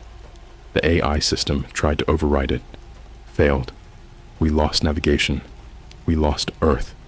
The thing didn't need to break through the hull. It just melted inside, like steam. Came through the cracks in reality. It showed us our parents' voices, dead friends, childhood lullabies. It knew things. It said it remembered Earth, that it had visited before, that it left a piece of itself inside every human it touched, and it was ready to come home. That was it. I shut the laptop, locked it in a safe, tossed the whole safe into the East River by Manhattan Bridge at 2 a.m, like I was in some low-budget spy movie.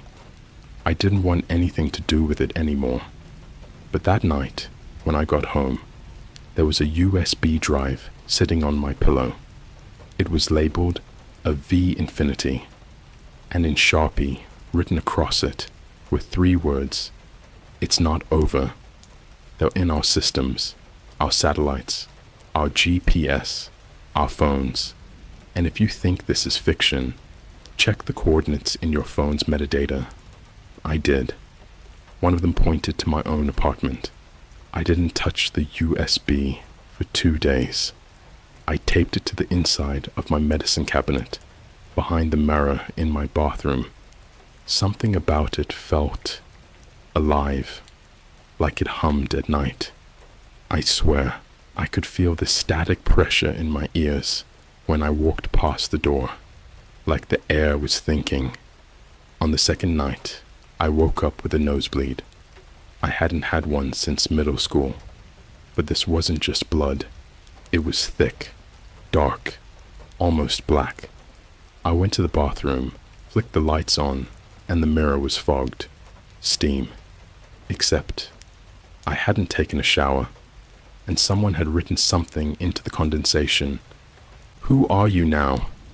I bolted, slept in my car that night, outside a 24/7 Waffle House in Queens. I didn't go home until the sun came up. The USB was still there, but the note on it had changed. The original label was a V Infinity, written in Sharpie. Now somehow, the writing had changed. The ink was smeared like someone had licked it off. Rewritten in a child's handwriting were just 3 words. "Use me, please." I finally gave in. I plugged it into my backup laptop, an old Dell I hadn't used since college. No webcam, no mic, no Bluetooth, just pure offline. Safe, I thought. The USB mounted instantly. The icon was an eyeball, like not a generic file folder, a literal digital eye, bloodshot and blinking. I didn't even know Windows could do that. Inside was only one file, the realreturn.mp4. It was a video, 23 minutes long, no metadata, no timestamp, no compression type, just raw footage. I played it. It opened on what looked like body cam footage from inside a NASA facility. Fluorescent lights, white walls, security signs. The camera was shaky. The person holding it was breathing hard, heavy, panicked. There was blood on the floor, a lot of it. Long smears, like someone had been dragged. The person speaking was whispering into a radio.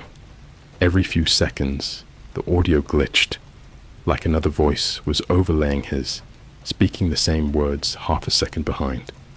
Test subject breached. I repeat, AV1 is not compliant. It's mimicking Jenkins. It's not Jenkins anymore. The camera panned to a door. On it, a warning. Stasis containment. AV1/do not open. It was already open. The light inside flickered. Something moved in the dark, but you couldn't see it clearly. Only the shadows it dragged behind it, and the shape they made on the walls, like a human silhouette, but split down the center like it had unzipped itself. Inside, you could see ribcage, muscle, and something that was still blinking. Then it turned to the camera. It smiled, with someone else's face. You know that gut drop feeling when you're in a dream and suddenly realize something's horribly wrong? That's how it felt when the thing moved. It twitched violently, like broken stop-motion animation. Its arms were too long, and its legs bent the wrong way, like a deer after getting hit by a car, but still trying to stand. It lunged, screaming. The sound was inhuman, not even like an animal. It sounded like a radio trying to speak, static and garbled voices layered over pure pain. The camera dropped, and for 5 full seconds, the only thing on screen was the ceiling, covered in red handprints. Then came the worst part. The footage cut, hard, like an old tape splice.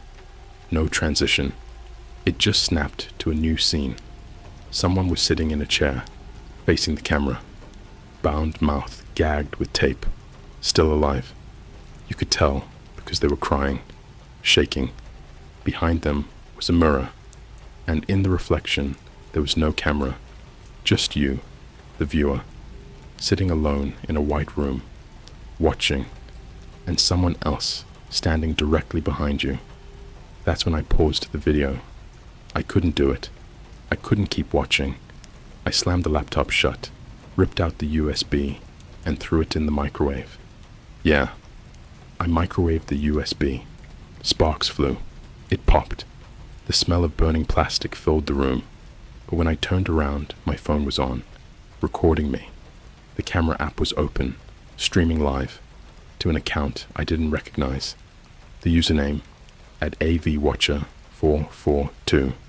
No followers, no posts, just one live video. Me, standing there frozen with a microwave burning behind me. Someone commented, just one message. We remember how your skin feels. I moved out of my apartment that same night. I left everything behind. My clothes, my tech, my IDs. I stayed at an extended stay hotel near JFK Airport. Cheap place, cracked mirror, no smart TV. For a while, I thought I was safe. Until 3 days later, I woke up with a note stapled to my bedsheet. Stapled, through the fabric. Not taped, not placed. Stapled. The note said, "You shouldn't have burned her. She liked your voice, so we gave you hers." My mouth felt weird that morning, swollen. I went to the bathroom and looked in the mirror, and I swear on my soul, my tongue had what looked like stitches under it. Black thread, tiny ones, almost surgical.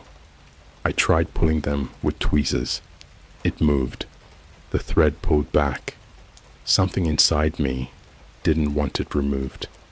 I passed out. Woke up 6 hours later with the word "listen" carved into the bathroom mirror. Not written, etched, deep, sharp, with what looked like fingernails embedded in the sink. I left the hotel. I flew to Berlin. A friend let me crash at their apartment. I didn't tell them anything. But then, 3 nights ago, I woke up and found something new in my camera roll. A video. 38 seconds. No audio. Just me. Standing on a roof. No shirt. Middle of the night. Barefoot. Eyes rolled back. Smiling. And something standing behind me. A figure. Pitch black. Tall. Hands on my shoulders. Its face. was my face, but stretched, like someone had peeled it off and pinned it like a Halloween mask. I finally went back into the journal folder, back to the root directory on the corrupted laptop I thought I dumped. It had returned again, this time mailed to me at the Berlin address. No sender, just the laptop, and a sticky note. You forgot this. Inside the folder, a new log had been added, log 119, AV home. They know your name now. They wear you. They practice you. Your laugh, your eyes, your parents' voice. They walk down your street to become you. The next time you see your reflection, look deeper. If it smiles before you do, it's already inside. That night, I got a FaceTime call from my own number. I answered. My own face stared back, live, breathing, blinking, and it whispered, in perfect sync with my own mouth, "Let me finish wearing you. Don't go looking for the AV logs. Don't download anything labeled The Real Return. And for the love of God, if you ever see your own face in a place it shouldn't be, don't blink first." Berlin stopped feeling safe exactly 8 days after I arrived. I hadn't gone outside once. I lived off delivery. I turned off location services, wore a hoodie indoors, taped every LED light I saw. No mirrors, no screens unless they were covered. I even unplugged the TV and buried my phone in the freezer at night. Yeah, it's insane. I was insane. But I'd seen what happened when you made yourself visible. So I went dark. That worked. Until I got the email. I didn't even know I had this Gmail account. Never made it. But the inbox was open on my laptop one morning when I woke up.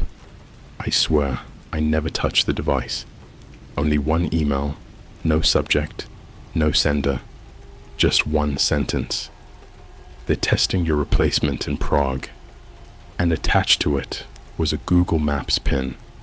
I shouldn't have gone. I know that. But I did. I don't remember booking the ticket. I don't remember packing. But I woke up on a train heading into the outskirts of Prague. My hands were stained with something dark under the fingernails, and my phone, which I swore I buried in the freezer, was in my pocket again. But this time, its screen wouldn't turn off, just glowed faintly with the phrase, "Simulation, sensing to host." The coordinates led me to an industrial zone near the edge of the city. No name, no sign, just a building that looked like it hadn't been touched since the Cold War. Concrete, rusted rebar, windows like blind eyes. I entered through a side door. The air inside didn't smell like dust. It didn't smell like anything. It felt wrong, empty, like stepping into a world that had been abandoned mid-render. Walls too clean, fluorescent lights flickering, but no hum. I passed an open room full of chairs, all facing one wall where a black screen stretched from floor to ceiling. There were no wires, no power outlets, no reflection. And then it turned on, without anyone touching it. And it showed me, but not live, not a mirror. It showed a recording of me, in my bedroom, in Brooklyn, from 2 weeks ago, scrolling my phone, clicking on that weird tour site. Only I never had a camera in my bedroom. There was no way this angle existed. It zoomed in on my phone screen, showed my eyes dilate as I read one of the logs, and then it froze. On my face, my pupils were pure black. The video glitched, cut to something else. A video of me again, but this time I was screaming, naked, shivering, in a room with walls made of meat, literal tissue, veins, pores, a living cellular maze. I was being dragged by something with my mother's voice, but her head was split vertically down the middle, like her face had been peeled open like an orange. Her teeth clattered on both sides. I reached for the power button on the screen. There wasn't one. The image changed again. Now, a security cam feed. From inside the building I was standing in. Except it wasn't showing me. It was showing my double. Walking 3 floors up. Same clothes. Same hair. Same limp from that time I sprained my ankle skateboarding in high school. Identical. Except it was smiling. I wasn't. I ran. Took the stairwell down into the basement, just trying to find a way out, but there wasn't a bottom. I swear I kept going down for over 30 minutes. No changes in lighting, no sound, no floor markings, just stair after stair after stair. I only stopped when I saw her. At the bottom of one flight was a woman sitting on the steps, wearing a NASA jumpsuit, a V3. She was holding her own face in her lap. No blood, just peeled, like a Halloween mask made of her own skin. She was smiling, with no lips. Her teeth were shattered piano keys. She looked up and said, "They only left me because I knew the truth, but I'm not me anymore." Then she reached into her chest, not on, not over, in. She unzipped her sternum like it was a hoodie, pulled out another face, mine, held it up, still blinking, still twitching, whispered, "They don't need your body, just the idea of you." I turned and ran up this time. When I made it to ground level, I burst through the door, but I wasn't in Prague anymore. It was a classroom, familiar. My 3rd grade classroom, specifically. Same cheap beige walls, same chalkboard that never erased right. Kids sat in their chairs, but they all had my face, every single one, even the teacher. She turned, said, "Today's lesson is identity dissection," then handed me a scalpel. Everyone smiled, with my smile. I blacked out, woke up back in my Berlin apartment, but everything was moved, slightly off. Furniture angled wrong, windows 1 inch narrower than they were before. My bed smelled like bleach and copper. I checked my laptop. Another log had appeared. No folder, just on the desktop. Named, final_render.log. This is not space. It's not Earth. It's the reflection of a memory inside a body that no longer breathes. When AV3 made contact, it didn't find us. It remembered us, and it began recording. You're not you anymore. You're the render. The original was peeled. But don't worry. You're running smoother now. Fewer screams. Fewer errors. I tried to scream, but nothing came out. My throat had no sound. I looked into the black screen of my laptop. It didn't show my reflection. It showed me from behind. A shape standing directly over my shoulder. Long, wet, dripping, holding my tongue in its hand like a pet on a leash. Then the screen glitched again. This time it showed coordinates. They pointed to me. Right now. Here. Reading this. They don't copy your body. They overwrite your identity. One memory at a time. You'll never know when it started.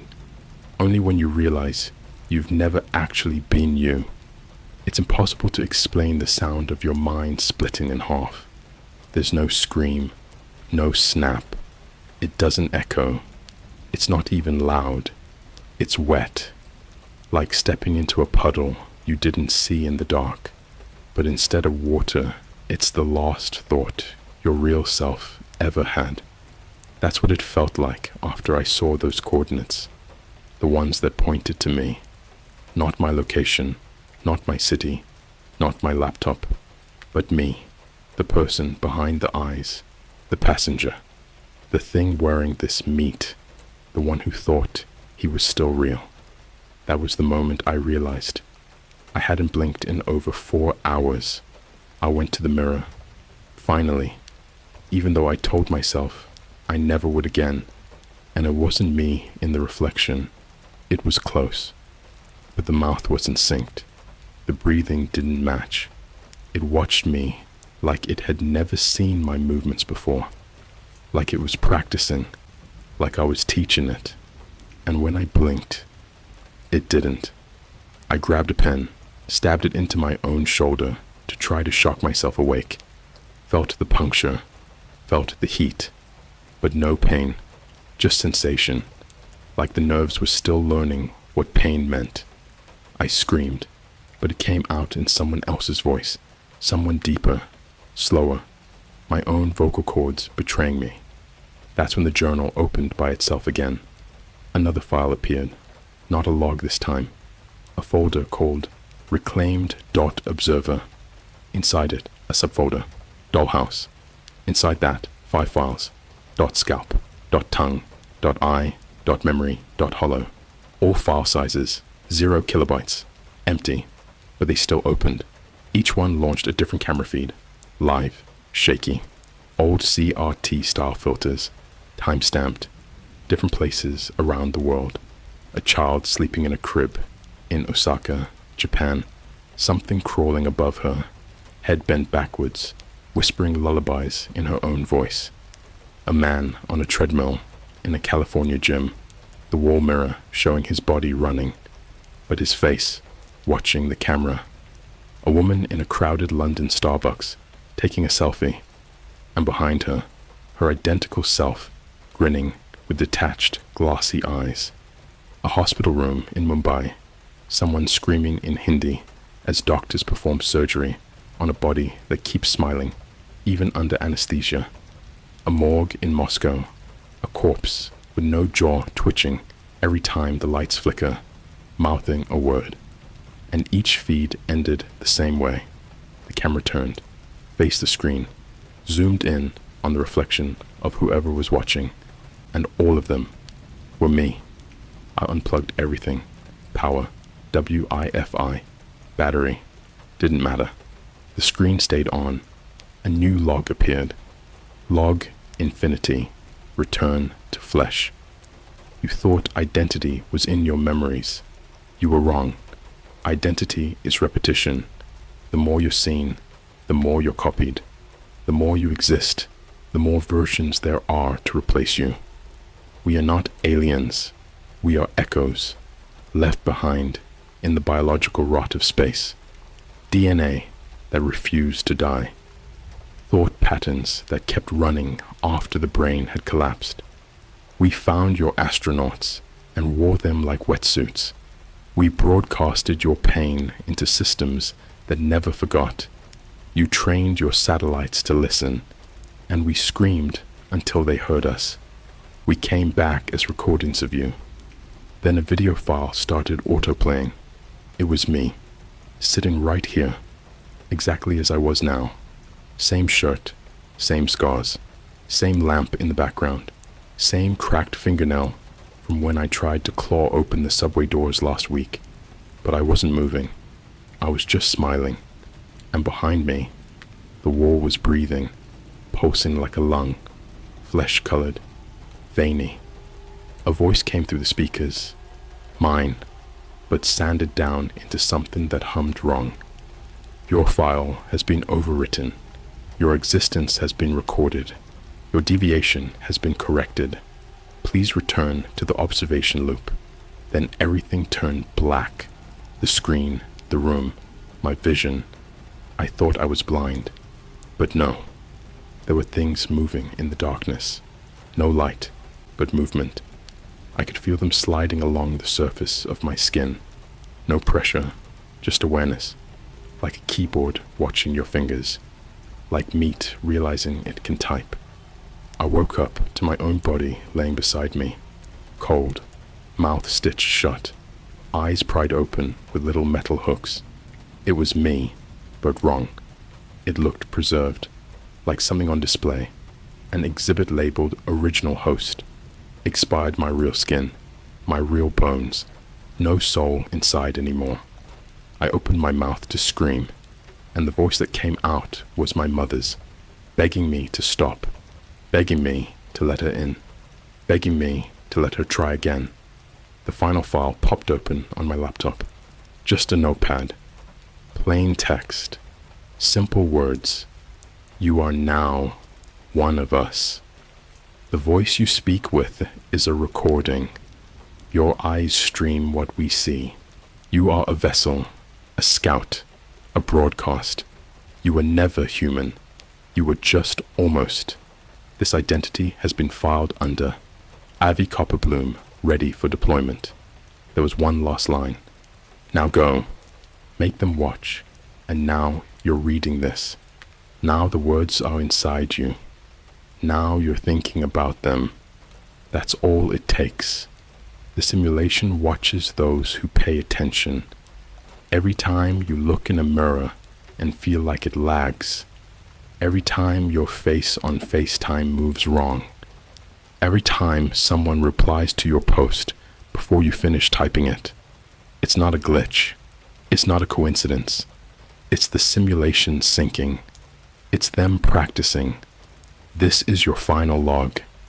You will begin to feel symptoms in the next 72 hours. Disassociation from reflection, loss of involuntary blinking, language, echo, hearing yourself delayed, thought leaks, finishing sentences you haven't written yet, flesh drift, feeling like your body doesn't fit your bones. Do not go to a doctor. Do not tell your friends. Do not resist the overwrite. They'll notice. They'll extract you early, and you don't want to see where they take the incomplete ones. Goodbye, host. Upload complete. AV infinity. Returning to broadcast. Log transmission ends. If you're still reading this, you're not supposed to. You're a glitch. They'll fix you soon. Just wait for the knock. It always comes at 3:33 a.m. and it always sounds like your own voice, calling from outside the window.